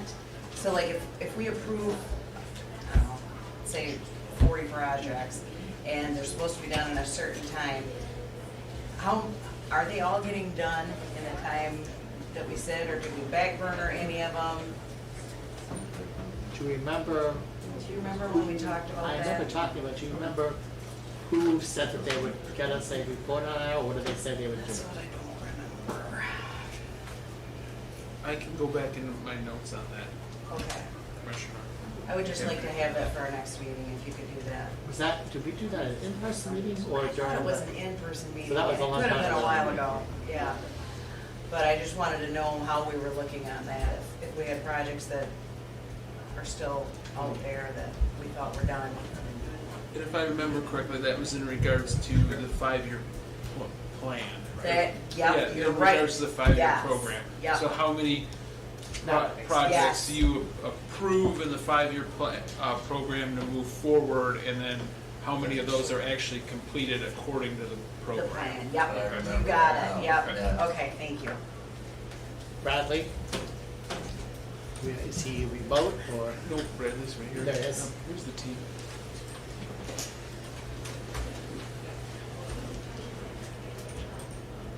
Good morning, I'm Brad Charlo. I'm supervisor in the Statewide Transportation Planning Division at MDOT and serving as the project manager for the development of Michigan Mobility 2045, our new state long-range transportation plan for the state of Michigan. With me today, I have Kyle Haller, who's been the deputy project manager, Alicia Wolf, who's been our assistant project manager for freight, and several other people are on the line. So, move on to the next slide, please. What we'll talk about here today is really what this plan is all about, and our schedule. Briefly talk about our public and stakeholder outreach. What is the plan? How's the plan organized? Some few key takeaways, and the next steps with Q&A. So the State Long Range Transportation Plan is a multimodal policy-based planning document that sets the long-term direction for the future of transportation in the state of Michigan. So it established a vision, which the commission here adopted 2 years ago. And then we established goals, objectives, and strategies, which have been adopted through our leadership over the last couple of years. It is a federally required document and must have a 20-year planning horizon. So one of the things to highlight here, you will be hearing shortly from Michael Case on the 5-year program as well. And so this just really shows the relationship between where the long-range transportation plan fits in between that and the program development process. So the long-range plan is really at the beginning of this process, which establishes the policies, which then feed into the program development and our call for projects process, which then culminates in our 5-year program and then the actual implementation of the projects. So the next slide here really focuses on our public and stakeholder outreach that we've done throughout this plan. We've done extensive surveying and reaching out statewide with over 14,000 participants and responses statewide over the last 2 years. And this map shows between telephone town halls and different forms of surveys, our outreach across all 83 counties of the state of Michigan. So in addition, we've done, prior to the pandemic, we did a series of in-person events that we latched onto with other existing groups. And since the pandemic, we've had many online workshops and discussions with stakeholders in the public. And then we've had our website, www.michiganmobility.org, which has had over 29,000 hits, and then our social media page, which has had over 400,000 impressions on it. this is really how the plan is going to be organized, and we'll spend the bulk of the rest of this presentation talking about here this morning. So what we did with this plan is really making it a multimodal plan as a whole. So we moved away from talking about each plan or mode separately, but basing it more on topic. So after we talk about what is the plan, we then look to the future, discuss how we're shaping the future, we talk about our performance, our needs, and our strategies. So one of the things to highlight here with Michigan Mobility 2045 is this is the first time that we've taken a long-range plan and decided to really integrate it with several other mobile planning efforts. And so federally required, we also have to have a state freight plan and a state rail plan. And so those were all combined into one comprehensive effort this time in the spirit of multimodalism. And as we got further along, we realized we really need a statewide active transportation plan that focuses on non-motorized, and then a statewide transit strategy. And so all of that got rolled into this long-range plan update, and we are the first state in the nation to make the claim of doing something this integrated as a whole. So one of the things that we've realized as we developed this plan, established the vision, the goals, is everyone wants to be at the same place in the year 2045. We all want that vision of having a safe, efficient, multimodal network that provides choices, that's resilient, that's sustainably funded, all of those terms you'll see in the vision statement. Everyone wants that. However, where we are today is each mode is at a different point on getting to that journey. So this kind of shows that everyone was trying to cross the lower peninsula from Lake Michigan to Lake Huron, kind of where we're at. So on the highway side, we're the most advanced because we have a pretty mature system and focusing on preservation, maintenance, and operational improvements, while also trying to modernize it for new technologies and resilience. But when we get to some of the other modes, there are still areas on rail and transit and active transportation where expansion is still needed in order to serve our customer bases as a whole. And the active transportation is really the least furthest along because we don't even have an inventory at this point of where all their assets are. Where are all the trails? Where are all the sidewalks? What condition are those in? And stuff like that. So the active transportation still has a long ways to go, but everyone still wants to get to that vision. So that's what we try to convey here in this graphic, is just to show where we are today and where we all want to go. So short-term objectives on each mode may be slightly different in terms, but we all want to get to that same point by the year 2045. So again, the plan here really provides the foundation for developing our programs. It presents the social and economic cases for transportation investments, and that our social and economic prosperity really depends on those transportation investments. We've also really emphasized diversity, equity, and inclusion throughout the development of this long-range plan, and we have had an extensive stakeholder group in this effort. Next slide, we will. So the next chapter we get into really talks about our trends, forecasts, and scenarios.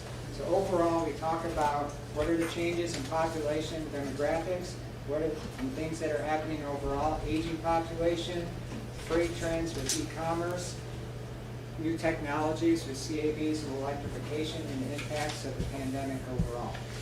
With the pandemic, we've obviously seen that looking at past trends as a basis of determining the future is not enough. And so we used this scenario planning exercise in 2020 here, where we looked at 4 different alternative futures based on growth, high or low growth in the economy versus high or low growth in technology, or combinations of. And this graph here really represents the type of growth or decline you would see if any of those came to fruition. And so in the plan, we document different recommended policies that would need to be incorporated if those types of futures came to fruition. Chapter 3 really focuses on our revenue forecast, and we highlight state and federal funds here in this chapter, and it quantifies our met needs versus our unmet needs over the next 25 years. The thing we want to highlight when we talk about the funding is this is a very high-level analysis to give you sort of a ballpark figure or a magnitude of what our needs are. It is not to be like in the 5-year program where we get very precise in the numbers. Here it's more of a high-level overview because we're looking out 25 years. But the biggest message we wanted to say here when we looked at these forecasts is, based on our forecasted needs, we are only able to achieve 50% of what the needs are in order to achieve the vision in the plan, based on what we have forecasted and available resources and how things are currently. And so that is the key message. We essentially, whether it's whatever mode, whatever jurisdiction, whatever region, we essentially need to double our program statewide if we're ever going to have a chance of getting to where we want to be in the year 2045. And the big thing too is that not only to build the infrastructure, but that's having the staffing and resources at all these agencies and the data in order to deliver a program that size as well. And so finally, we identify some strategies in this chapter on how to reduce that gap as a whole. So moving from there, we do get into the discussion on the vision, goals, and objectives, and then demonstrate how that's linked to our planning factors and to the national freight goals as a result. Chapter 5, and the next slide, focuses on partnerships as a whole. Let me switch to the next slide, please. Yeah, partnerships is really a big theme in this plan. In order to develop a multimodal vision and move forward, we all have to work together, regardless of owner or operator, regardless of mode, because really what we're looking at is an integration of modes and choices.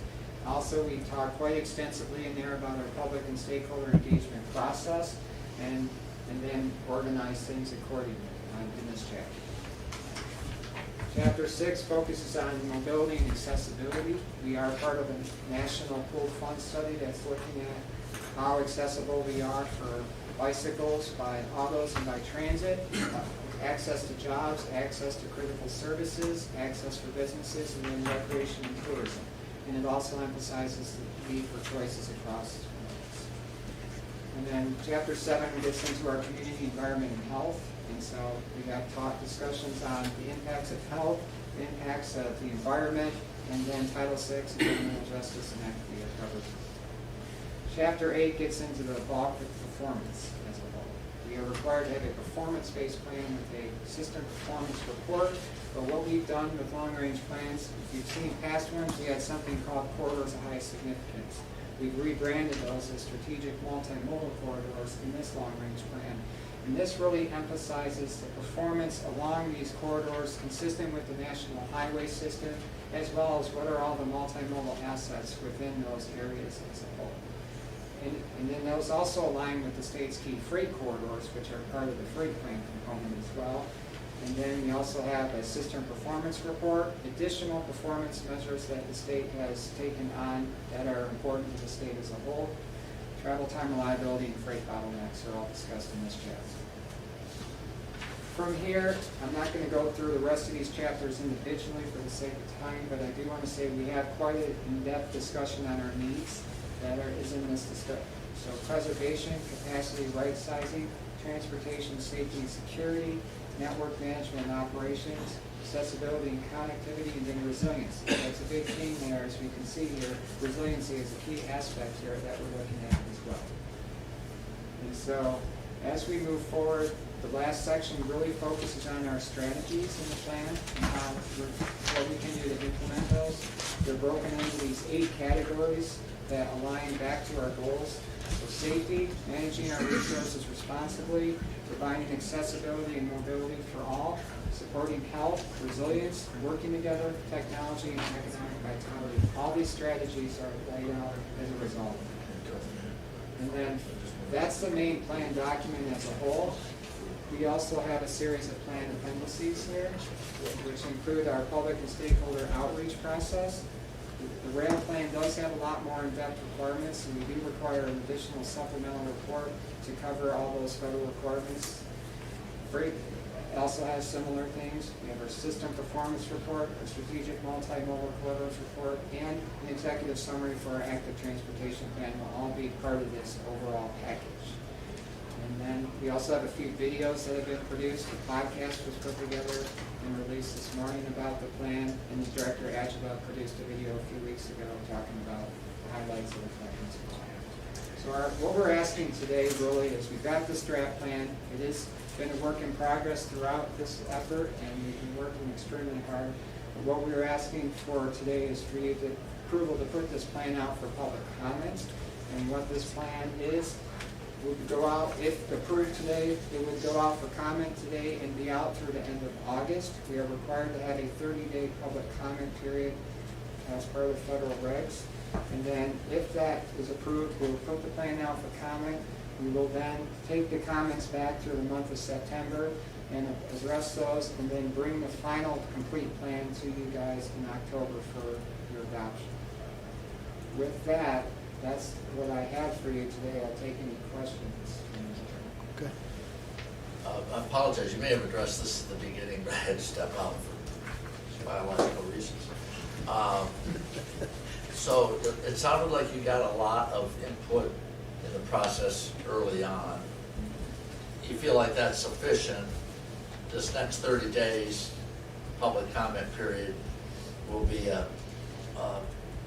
virtual? You'll put it out there on, and advertise that it's out there kind of thing, but you're not going out and seeking input? Actually, I should have done that slide a couple slides back. Thank you for that.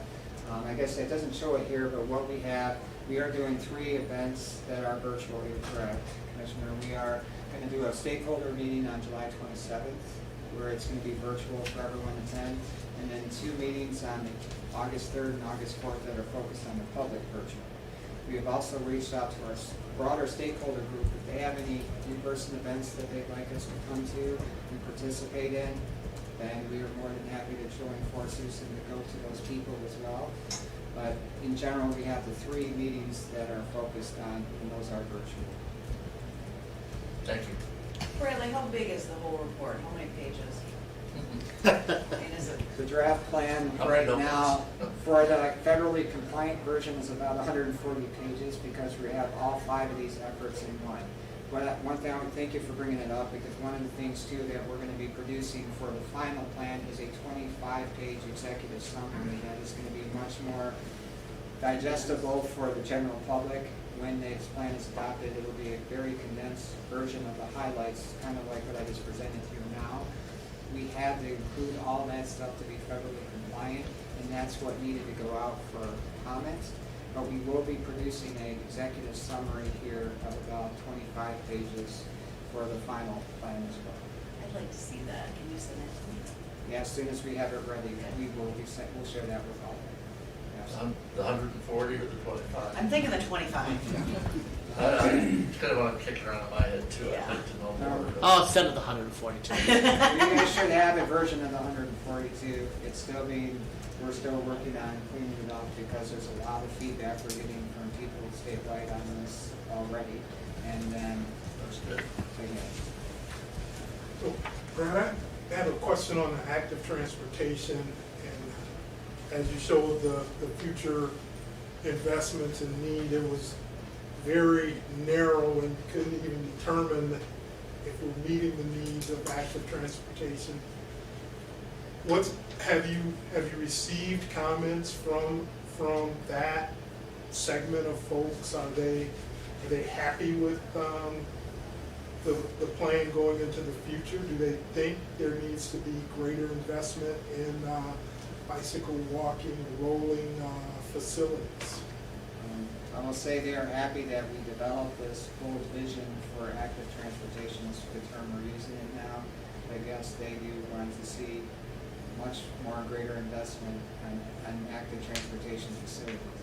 What we need to do in the short term is get a grasp on where are our current assets, what condition are those assets in at a statewide level, and then from there assess what the costs and needs are to get our existing infrastructure back in a good condition, and then to expand it to fill in the gaps. So similar to what we talk about with roads, we have the same issues on the active side.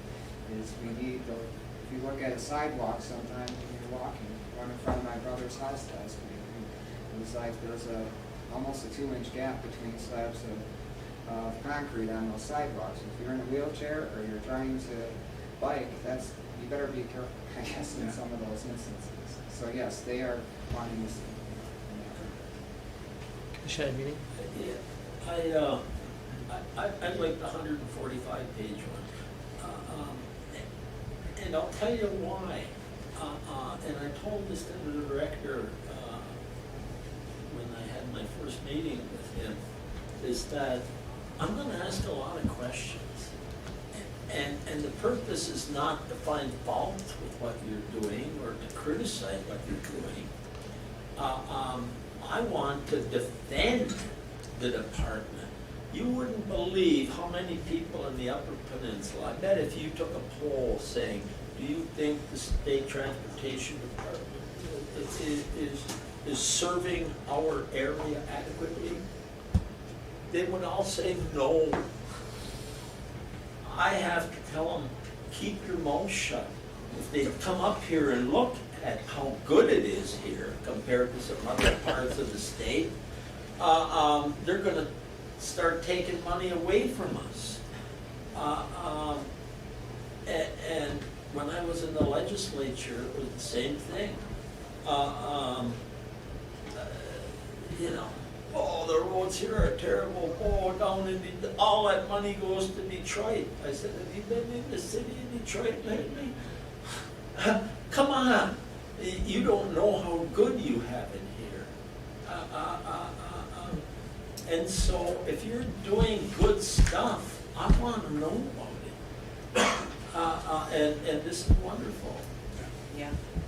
Commissioners, we have an outreach program. I haven't done it in a few years, but if you have steel-toed shoes, I've been in Detroit on Michigan Avenue filling in potholes with MDOT, and you're more than welcome to join me the next time that they invite me. I will tell you that it was my least favorite job of all time, and I've had some bad jobs. Any other comments for Brad? Questions? Brad, you did a great job getting this down to 21 slides. We are going to make a motion, I assume, because it says right after your motion here, the public comment period starts. We can't let them down. So who would like to make a motion to put MM 2045 out for public comment? So moved. We have a dual approval. Well, I'll support. All in favor? Aye. Anybody opposing or abstaining? Thank you again. Great job. Thank you very much. Moving on for what is now, I think, our longest meeting in my tenure. We were coming on to Michael Case and the 5-year transportation program. You're kind of slipping there, Mr. Chairman. What's that? You're kind of slipping. No, I'm not being. Oh, Just Jack. So as Michael's preparing his presentation, because I do have the greatest colleagues here at MDOT, they provided me in real time the report that they submitted to the commission back in February to address Commissioner Zerup's question. So I did resend that out to the commission, and then they are going to update that report and provide us updated information in October. Perfect, So thank you. you're welcome. Look at you go.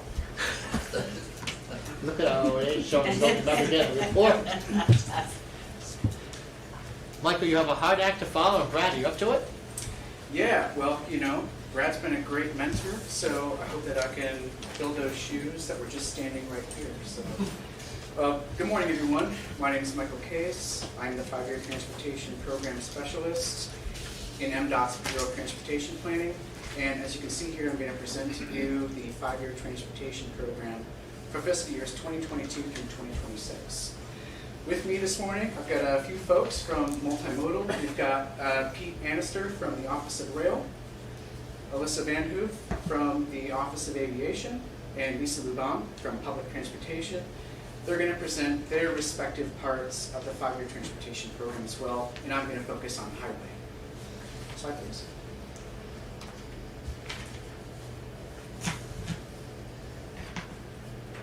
So as you noted, we just heard Brad talk about Michigan Mobility 2045 and those long-range vision goals and objectives. So I'd like to follow on that a little bit and talk about how the 5-year program fits in with MDOT's planning cycle. So we have Michigan Mobility up here at the top in orange with, again, those long-term goals and objectives and providing guidance for the selection of projects over the next 20 years.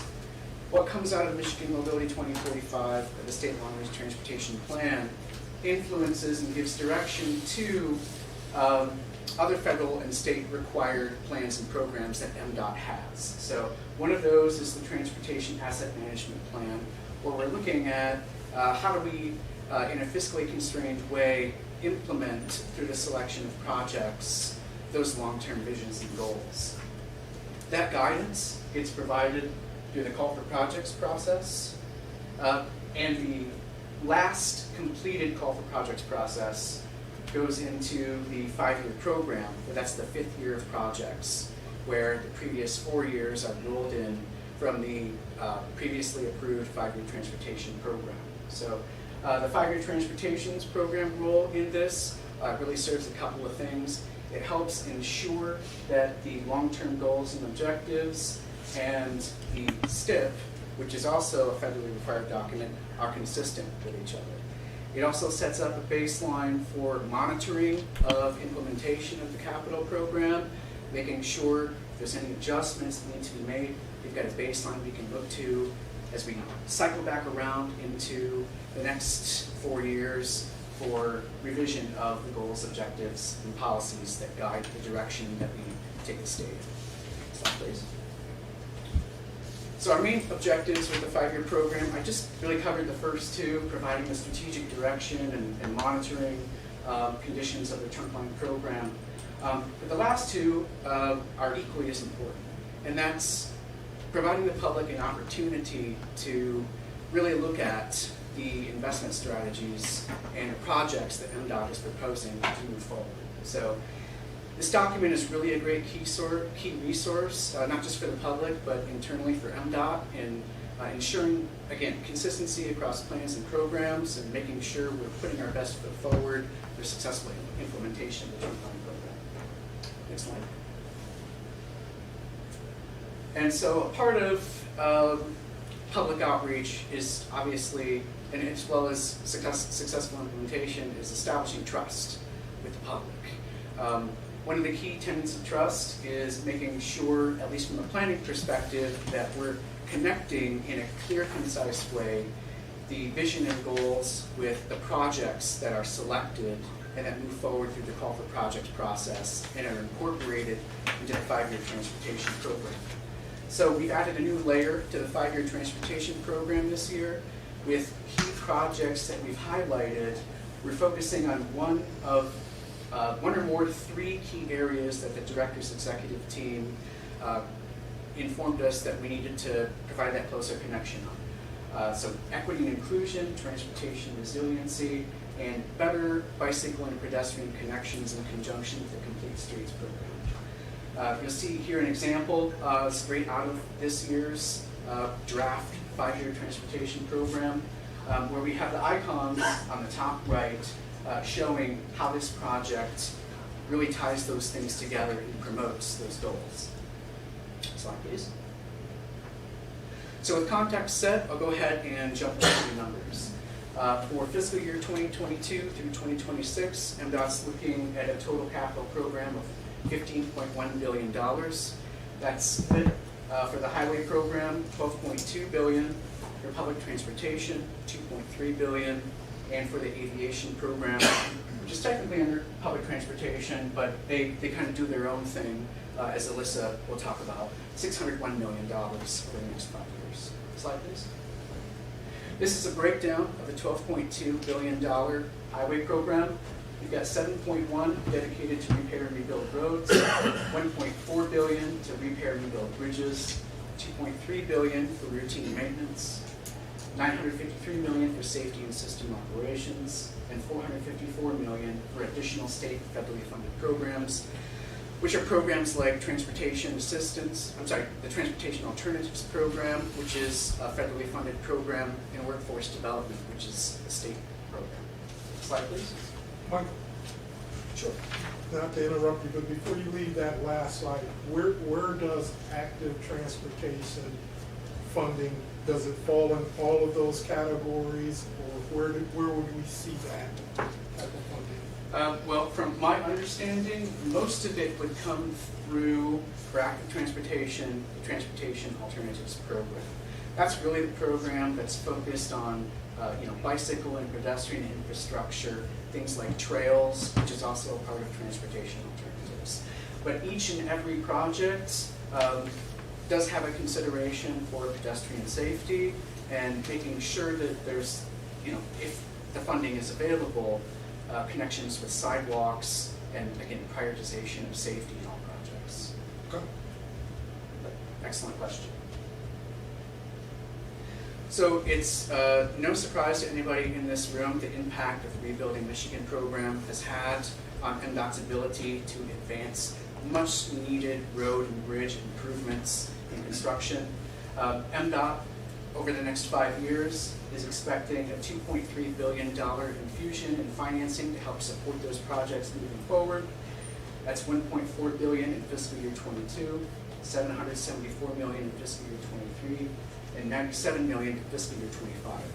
Not shown here, but there's also dollars still in fiscal year 20 and 2021. That's $565 million in fiscal year 20, and I think $805.3 million in fiscal year 21. Next one, please. So looking at the year ahead, we've got $3.6 billion for the highway program. You can see here the way that that's broken out in the pie chart.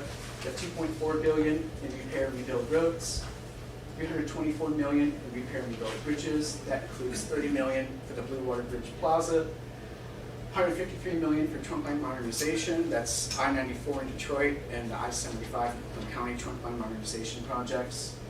$436 million for routine maintenance, $80 million for system safety and operations, $122 million for the TSMO, or Transportation System Management and Operations, and $78 million for other state and federally funded programs, such as transportation alternatives.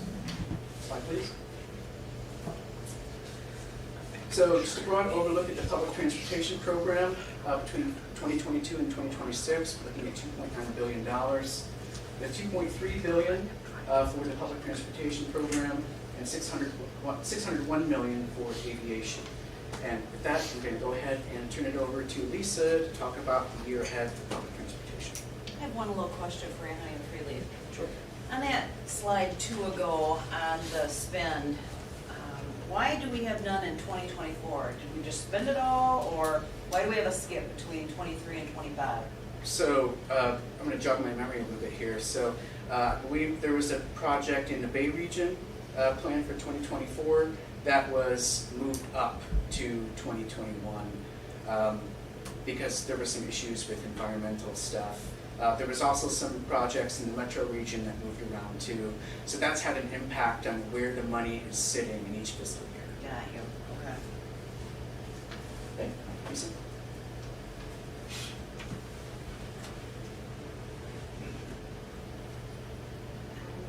Next slide, please. Thank you. The ongoing pandemic has had a significant impact on transit in Michigan. The Coronavirus Aid, Relief, and Economic Security, or CARES Act, signed in March of 2020, provided transit operators and intercity bus carriers across Michigan funding to stabilize agency budgets from lost fare revenue and reduced ridership, along with increased expenses for vehicle cleaning and other unanticipated costs caused by the national emergency. The CARES Act funding for transit agency was provided using the established FTA program formulas. The funds could be used to support capital operations and other expenses incurred beginning January 20th of 2020. To respond to the pandemic, eligible operating expenses for rural and urban recipients included the maintenance of transit services, payments for administrative leave for transit personnel who were furloughed due to reduced operations, and the cost of delivering food and medications to people who were at high risk of contracting COVID-19. In December 2020, the Coronavirus Response and Relief Supplemental Appropriations Act, or CRISA, allocated additional funds for transit agencies, payroll, and operations expense relief. CRISA also included funds to support operations for the 5310 Enhanced Mobility of Seniors and Individuals with Disabilities program. That was not included in the CARES Act. Funding from CRISA to public transit providers in Michigan provided stability as the COVID-19 pandemic continued into early 2021. The American Rescue Plan Act, or ARPA, was passed into law on March 11, 2021. and provides additional funds to transit operators in Michigan with an additional earmark for intercity bus carriers to help with continued budgetary strains. The funds must be used for operational expenses unless all previously furloughed employees have been returned to duty. ARPA funds support the 5310 Enhanced Mobility of Seniors and Individuals with Disabilities Program, the 5311 Rural Formula Program, 5311F Intercity Bus Program, and the 5307 Urbanized Area Formula in Michigan. The Office of Passenger Transportation's COVID-19 response has focused on technology and innovation to help with industry recovery from the COVID-19 pandemic to be better prepared to respond to future challenges. The CARES Act provided transit funding to MDOT to assist with the COVID-19 response and recovery in rural areas of the state. A large portion of the funds have been and will continue to be used to provide operating and capital assistance to rural transit agencies and intercity bus carriers as they deal with the ongoing economic impact of the pandemic. A portion of the funds will be used for projects of statewide significance, including emergency preparedness plans, transit information campaigns, and mobility as a service platform. The technologies that are being demonstrated and studied around the state and nation have taken on a new level of importance as they provide essential assistance in the pandemic response. Automated wheelchair securement systems, contactless fare systems, and app-based scheduling all reduce the need for close contact during trip processes, keeping passengers and drivers safer than ever before. The expansions of these technologies will be an ongoing effort over the course of this 5-year transportation program. OPT will continue to invest CTF revenues as determined by the requirements set forth in Act 51, as well as the annual appropriations process. All of the fiscal data presented in the 5-year plan and indicated on the slide are estimates of what may be available for the time period of the plan. The plan details anticipated factors that may influence funding availability and the annual decisions over the life of this program. The ongoing pandemic is another factor that will have impacts both financially and in terms of services and transit in Michigan. And now I'm going to turn it over to Peter for rail. Sorry.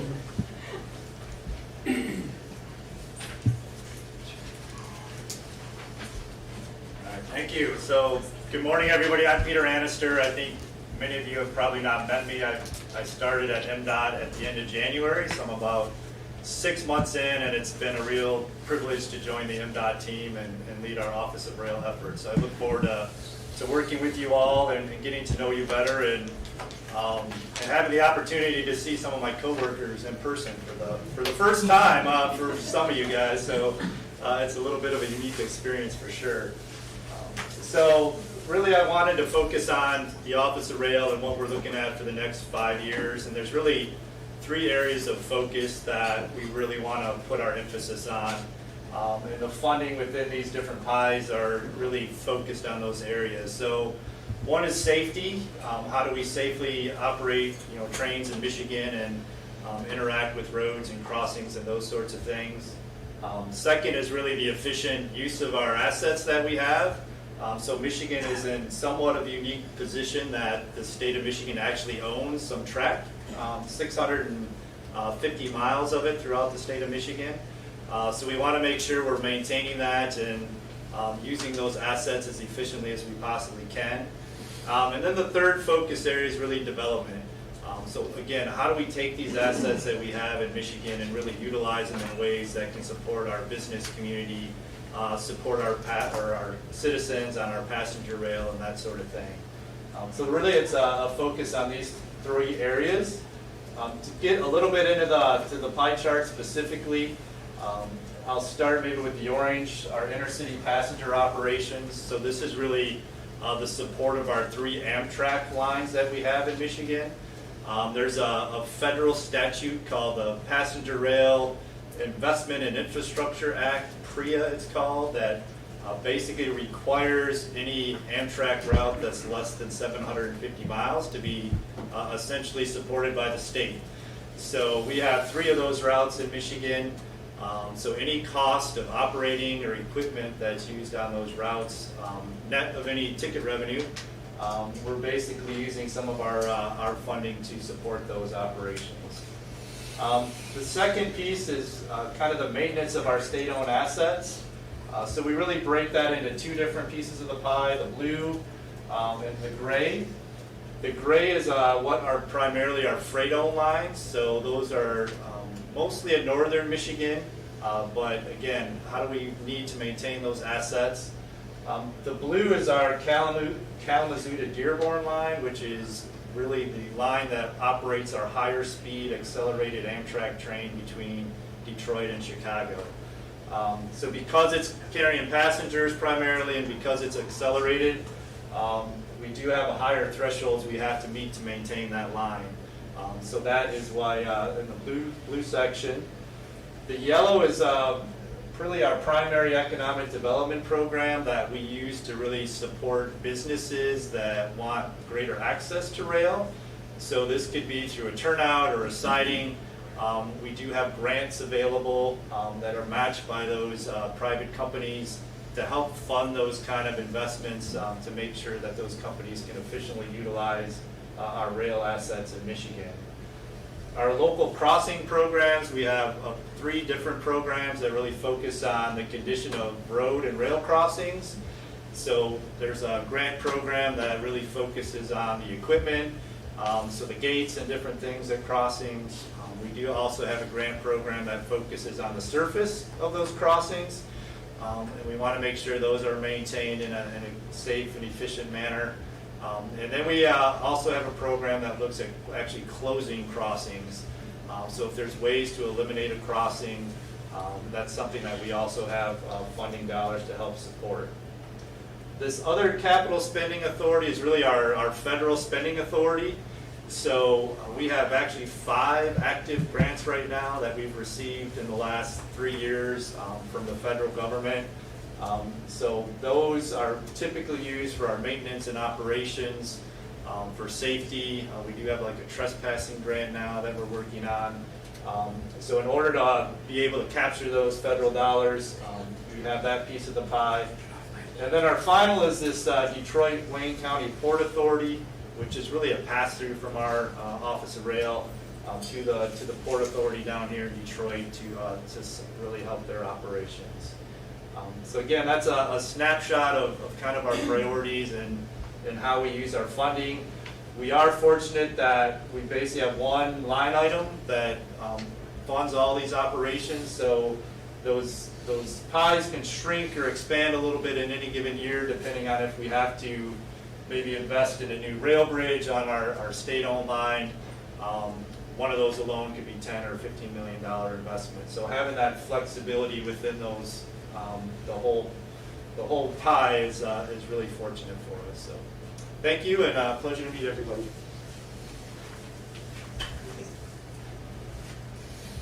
My pie looks so much simpler.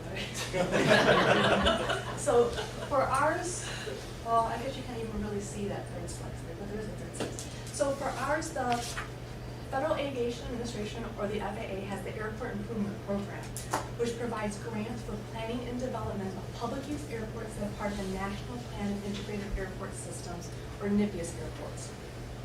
So under the guidance of the Michigan Aeronautics Commission, MDOT Office of Aeronautics administers these AIP grants and supports them by providing assistance with offsetting the local matching funds. Michigan currently has 94 airports that are part of the NIPIAS system. Of those, 15 have over 10,000 enplanements a year or passengers boarding, so they're considered primary airports, which is the orange, which is our primary airports. So the program provides each airport with entitlement funding based on formula. And then airports can also compete for discretionary or currently supplemental appropriation funding for these airports. Grants are typically 90% federal funded with a 10% local match. MDOT has been covering half of that, so 5% of the project is MDOT, and then 5% is the local airport sponsor. So this program is expected to invest $120 million annually into Michigan's airport systems. Of course, that varies each year depending on those discretionary and supplemental discretionary projects. About 2/3 of that goes to the 15 primary airports in the orange, and about 1/3 of it goes to the 79 non-primary airports. MDOT also has the air service program. You can kind of see it right there. And it helps support, promote, and expand commercial air service in Michigan. There are currently 19 commercial service airports that are eligible for this funding. These are state grants with a local match, and we expect to invest about $250,000 annually in this program. It's slightly less in 2020, just 2022, because of our funding. So the state aeronautics revenue continue to be an ongoing challenge. At this time, it's not known if we will have sufficient funds to provide that 5% match for all of our 5-year plan. And also due to the decrease, we have reduced the air service in 2022. We hope to bring that back up. And also, just as another note, there are currently 131 public use airports that don't qualify for that NIPIAS funding, and we currently have no state, local grants or projects or plans for those airports. That being said, just to kind of piggyback off, so we did get quite a bit of stimulus funding for the airports. For our 20 and 21 AIP grants, the federal government did provide the match for that. So our 21 and 20 grants did not have to provide a state and local match, which will really help as those are constructed kind of offset some of those losses due to not selling fuel because people were not flying. And then also, they also received about just under $500 million in operation and maintenance costs with CARES, CRIS, and ARPA to help offset their losses so the airports could remain open, which all of those grants also flow through us. And then the aeronautics mission is to develop and preserve a safe, high-quality statewide air transportation system. And we currently, the Michigan airports currently serve about 30 million passengers a year and about 6 million pounds of air cargo each year. Any questions on the aviation? Thank you. Okay. I just looked at the time, it's just after 12, so I'm going to wrap this up pretty quickly for you here. So I mentioned at the beginning, one of the key pieces of this is outreach to the public and opening up that public comment period for the feedback on the program. So we've got some plans this year to reach out over a couple of different mediums, emails, social media, meeting presentations where requested. And we're actually going to be looking at these too as comments and feedback and people see social media posts come in to see if we're hitting the right places, because we've got equity in mind here. We know where the environmental justice areas are by zip code. So for example, if we're not hitting one of those zip codes very well in terms of people seeing social media posts, we can do a little bit more direct outreach to them, try to make sure they're getting the message and they're seeing the opportunity to participate. Next slide. Oh, what happened? Okay. Okay, so this is, yeah, it's funny, I didn't see the hook come out of my neck. The last thing I'll present here, this is something I'm personally excited about. I have a passion for public outreach. I've worked in the planning field for almost a decade and have been directly involved in a lot of different types of projects from big to small. Public outreach has always been one of my most favorite pieces of it. So this is a new toy, so to speak, in MDOT's planning sandbox. It's called the Michigan Transportation Program Portal. It's consolidating together 3 very important plans and programs, one of which is the 5-year transportation program. The other is Rebuilding Michigan, and the third is the State Transportation Improvement Program, STIP. So the public is going to be directed to one of these 3 areas, and they'll find that all this information is readily available to them together in one place. Right alongside all that information, they're going to have the opportunity to provide comment. So, previously, they might be presented an email or a place to provide their comment in a form, and they've got to go to a separate place to get that information. So this consolidates that together, creates more transparency in the process, and removes those additional barriers to participation. So we're going to be using this year with a map of projects. We're going to post starting on Monday, and people are going to be able to comment either on a project specifically, they can just go to it, point to it, provide us a comment on that project, or they can comment in general. Slide. So with that, this is an action item on your agenda. We are requesting approval to post the draft 2022 to 2026 five-year transportation program to the MDOT website and open up that public comment period and conduct outreach. We will be coming back to you on in October, once all this is wrapped up, to present to you the final plan for your approval again prior to submitting it to the legislature by March 1st. With that, if you have any questions, I'd be happy to take them. So moved. Any questions? All right, a second? Support. All right, all in favor of sending it out for comment? Aye. Aye. Anybody opposed? Abstaining? Wonderful, thank you. Thank you very much. Director's agenda. Oh, sorry, I skipped one. Joanna. Road and Bridges, any report? Sorry, can you guys hear me okay? Yes. Yes. Hello? Yes. Yes, we can hear you, Joanna. Okay. Well, again, I really appreciate your time. I know I'm catching you guys just as your lunch hour here, so I'll try to move fairly quickly through these slides. So I do apologize for not being there in person, but as previously been to this State Transportation Commission, I'm Joanna Johnson. I am the chair of the Michigan Transportation Asset Management Council. I am one of two representatives of the County Road Association, and I saw that Denise Donohue, the director of CRA, was actually on earlier. I believe there is another member potentially in the room. Maybe Brad Weefrich is there as well. And I believe Roger Belknap, our Transportation Asset Management Council coordinator, may be participating virtually as well. So my apologies if I've missed anybody in the virtual world or there in person, but I'm proud to be presenting this to you today on behalf of the TAMC, or the Transportation Asset Management Council. Next slide, please. So just real quick, we're going to go over the 2020 Roads and Bridges Annual Report, our strategic work program, just a little bit of an update on where we are across the state on asset management plans, and looking ahead to what we have in mind at TAMC moving forward. So next slide. So we submitted our 2020 Roads and Bridges Annual Report to you all, the State Transportation Commission, the Michigan Infrastructure Council, as well as the state legislature.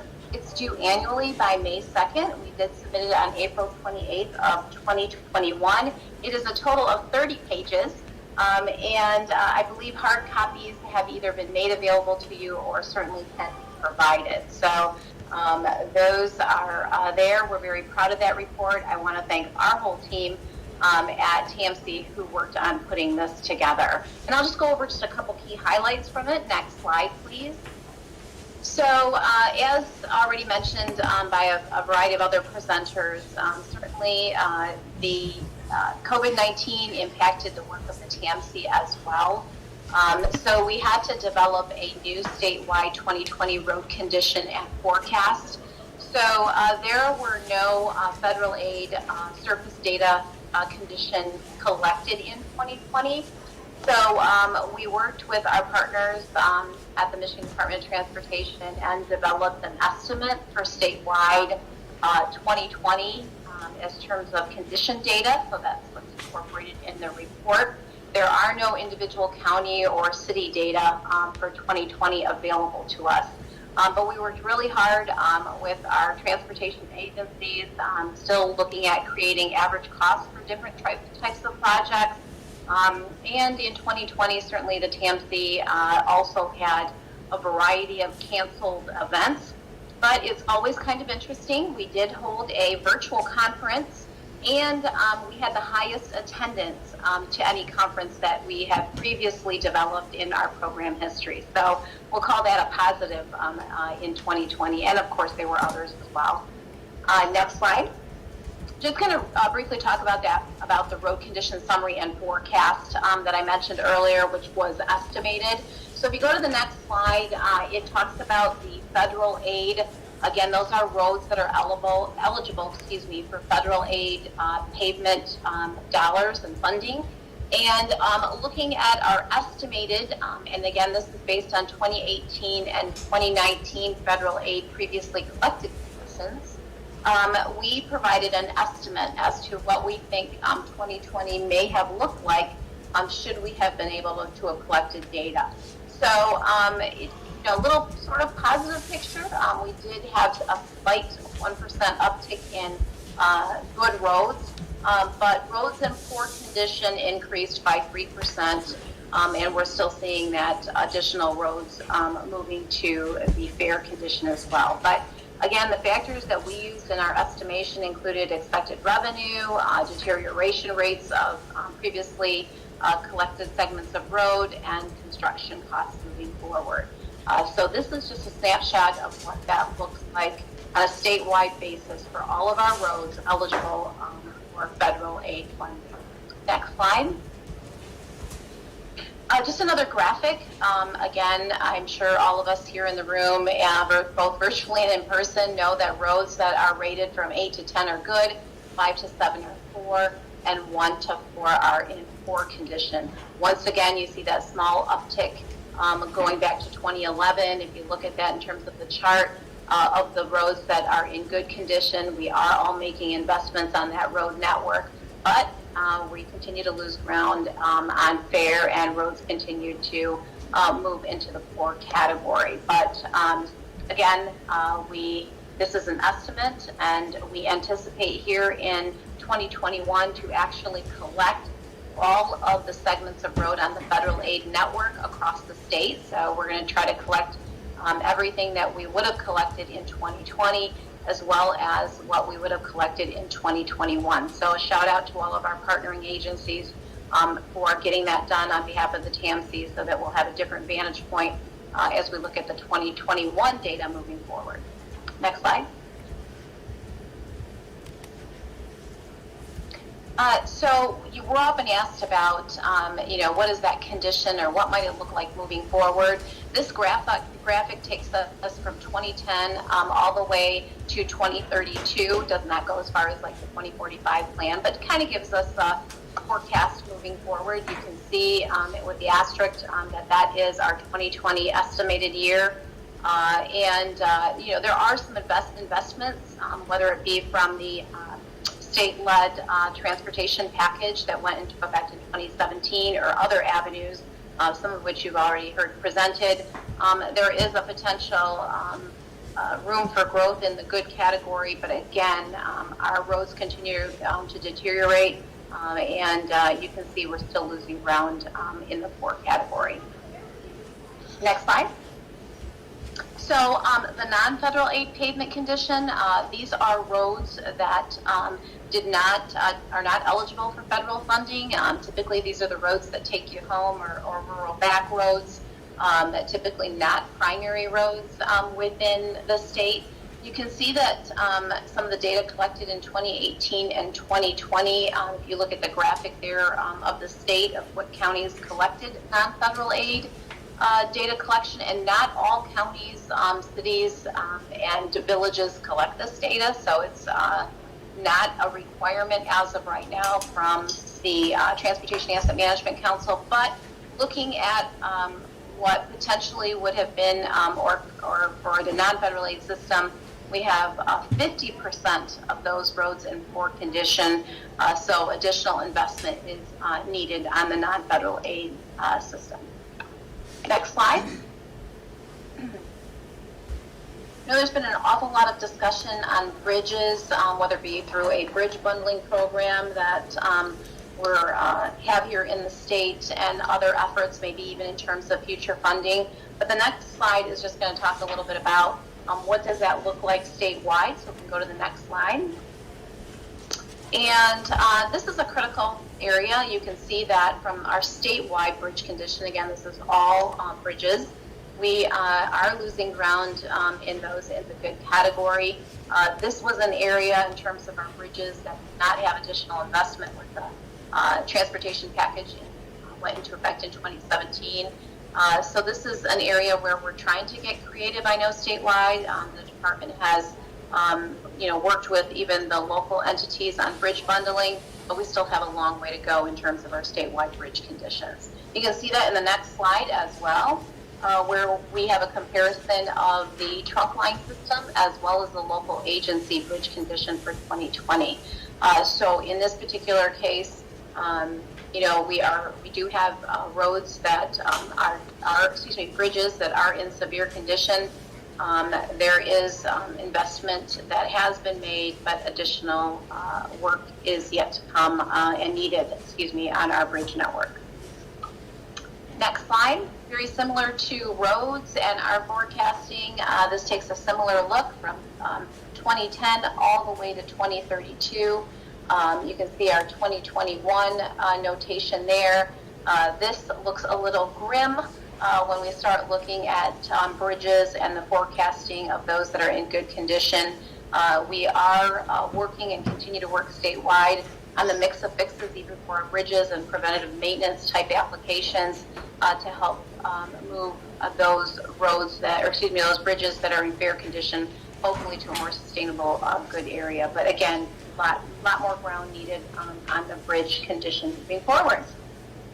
Next slide. This one is primarily what we wanted to touch base on, and it's also noted in our annual report, is investment reporting statistics. There is an awful lot of work going on within our communities and statewide, and I personally want to give a shout out to all of those essential infrastructure workers that worked very hard throughout 2020 and continue to do so every day in public service. But there's a lot of investment that's happening, and if you go to the next slide, you get a little viewpoint, and it's also within page 25 of our annual report. And we break down the average cost of different type of road work. Remember that mix of fixes. So you've got the light capital preventive maintenance, heavy rehabilitation projects, and reconstruction. And you can get a cost per lane mile. No surprise to anybody in the room that the reconstruction and rehabilitation projects certainly are a lot more costly. And that's why that asset management and not always trying to do worst first and keeping those roads in good condition and spending the time on preventive maintenance type treatments is really important. And you can see that statewide, and you can see the amount of projects that have been completed over the years as well. So we continue to build on this database in the investment reporting tool as part of TMC, but it gives us a good idea of what's happening overall in terms of average cost for the different types of work that we do. Next slide, please. Project details, very similar to what you just saw on the road side, gives you a breakdown of some of the project summaries and the total costs.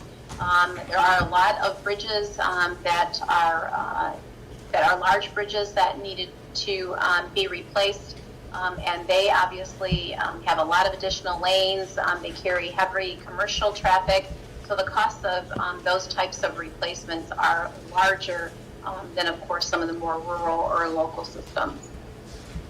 Next slide. So just focusing back off of the 2020 annual report and looking at the strategic work program, we did update our 3-year program on January 6th of 2021. We continue to build on our core mission of commitment to data collection and how important that is statewide, especially for transportation asset management planning, training and education through critical partnerships. We certainly have learned to do that a little bit differently in the last year and a half, and probably a mix of fixes on that front as well for training and education. We continue our asset management plan administration and review of that in compliance with Public Act 325, and we continue to develop other tools for other assets like culverts and traffic signals. And what does that inventory data collection look like, condition data, et cetera. Again, another tool so that we can make good decisions with good data across the state on those levels of investments that are needed. Next slide. Our budget has primarily stayed the same. We did have a slight uptick, and thank you for that, in I believe the last 3 years. It's certainly something that as a TMC we're going to continue to look forward because certainly there is a lot of work that we have yet to do. The big bulk of that 60% of our budget does go in our partnership program with our regional partners and data collection. We obviously have a little, some dollars that go towards our central data agency. We've got our training and education program, and council and conference expenses. Now, again, moving forward, this might need to be adjusted, but again, we put the bulk of our dollars towards our frontline work in terms of data collection. Next slide. Something that's near and dear to me is asset management plans, and I should say for the whole council as well. We have built with Public Act 325 a schedule of due dates for asset management plans. The first round of asset management plans were due October 1 of 2020, and as the State Transportation Commission may guess, we had a lot of questions as to whether or not those were still going to be due or not due. Appreciate the work of our council in working through and navigating the many questions we had, but indeed, we continued on with transportation asset management plans, first round being due October 1 of 2020. The next round is October 1 of this year, 2021, and finally October 1 of 2022. And these are for plans and for agencies that have over 100 miles that are certified. But we came together, we provided a template and training. The 2020 agencies, there were 41 plans due. 33 have been approved, and we still have 8 plans that have not been submitted. We continue as a council and our team to work with those agencies that have not submitted and were due in 2020 to make them successful moving forward and navigating the requirements of Public Act 325. In the earlier presentations, you heard mentioned the Michigan Department of Transportation's Transportation Asset Management Plan was approved by Federal Highway in July 18th. Update potentially anticipated in 2022, but you saw how that works into the 2045 mobility plan and that consistency. So appreciate the work of the department on that. And we are working with our smaller agencies as well, whether it's required or not, to hopefully support the efforts of asset management planning and how that can help even those smaller agencies in making decisions and providing a good level of investment opportunities in the infrastructure system. So we're working with those agencies as well. Next slide. Looking ahead, our work continues, and we're continuing to support the federal aid and non-federal aid roadway condition data collection. I mentioned that this is a big year for us statewide. We are collecting the whole federal aid system in 1 year, and so previously we had done that half of each half of the state or areas were every other year, but this year, because of 2020, we're working together to collect that on the complete system. So kudos to all of our transportation partners in that effort. We have approved a culvert inventory and assessment data collections policy.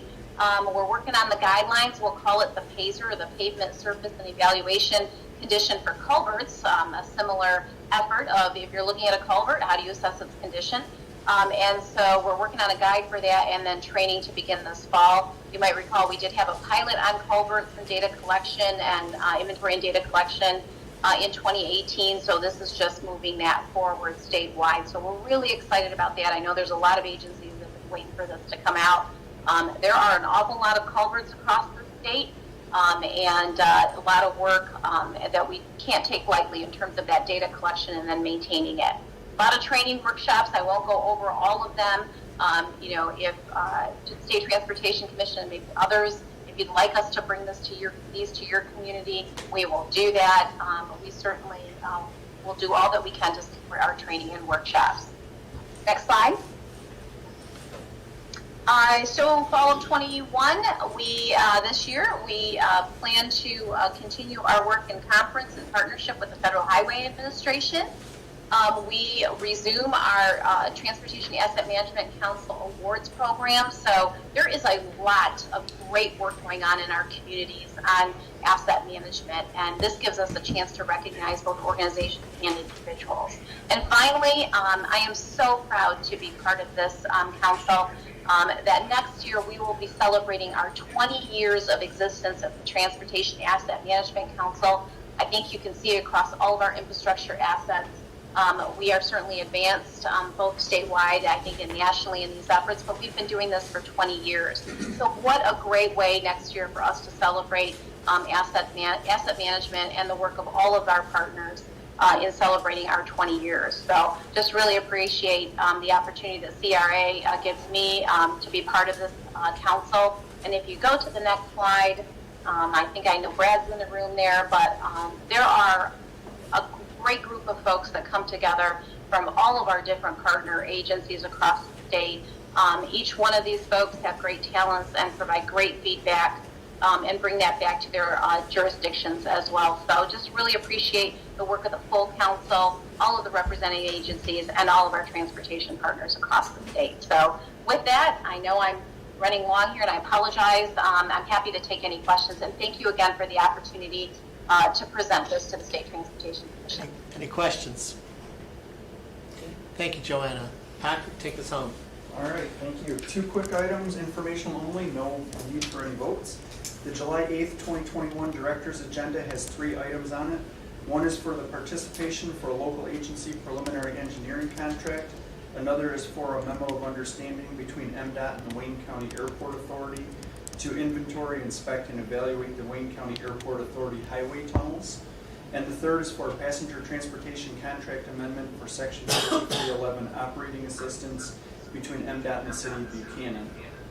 The July 13th, 2021 State Ad Board Agenda contains 91 contracts consisting of consultant engineering contracts, state trunk line maintenance contracts, construction bid letting items, transportation planning contracts, and 3 purchasing contracts. Do you have any questions? No. Okay. Real quickly, if I can indulge you for a half a second, I didn't want Troy to have to dig this up later. The refunding bonds were originally set at 3.83%, and we'll be refinancing them at 1.66%. Wonderful. Thank you. Public comments. Troy has confirmed there's no one on the line waiting. I don't see anybody here from the public. Unless you are, please make yourself. Any final questions or comments from anybody? Shakina, thank you. You've got a great technology. We appreciate it. This meeting is adjourned. Good job.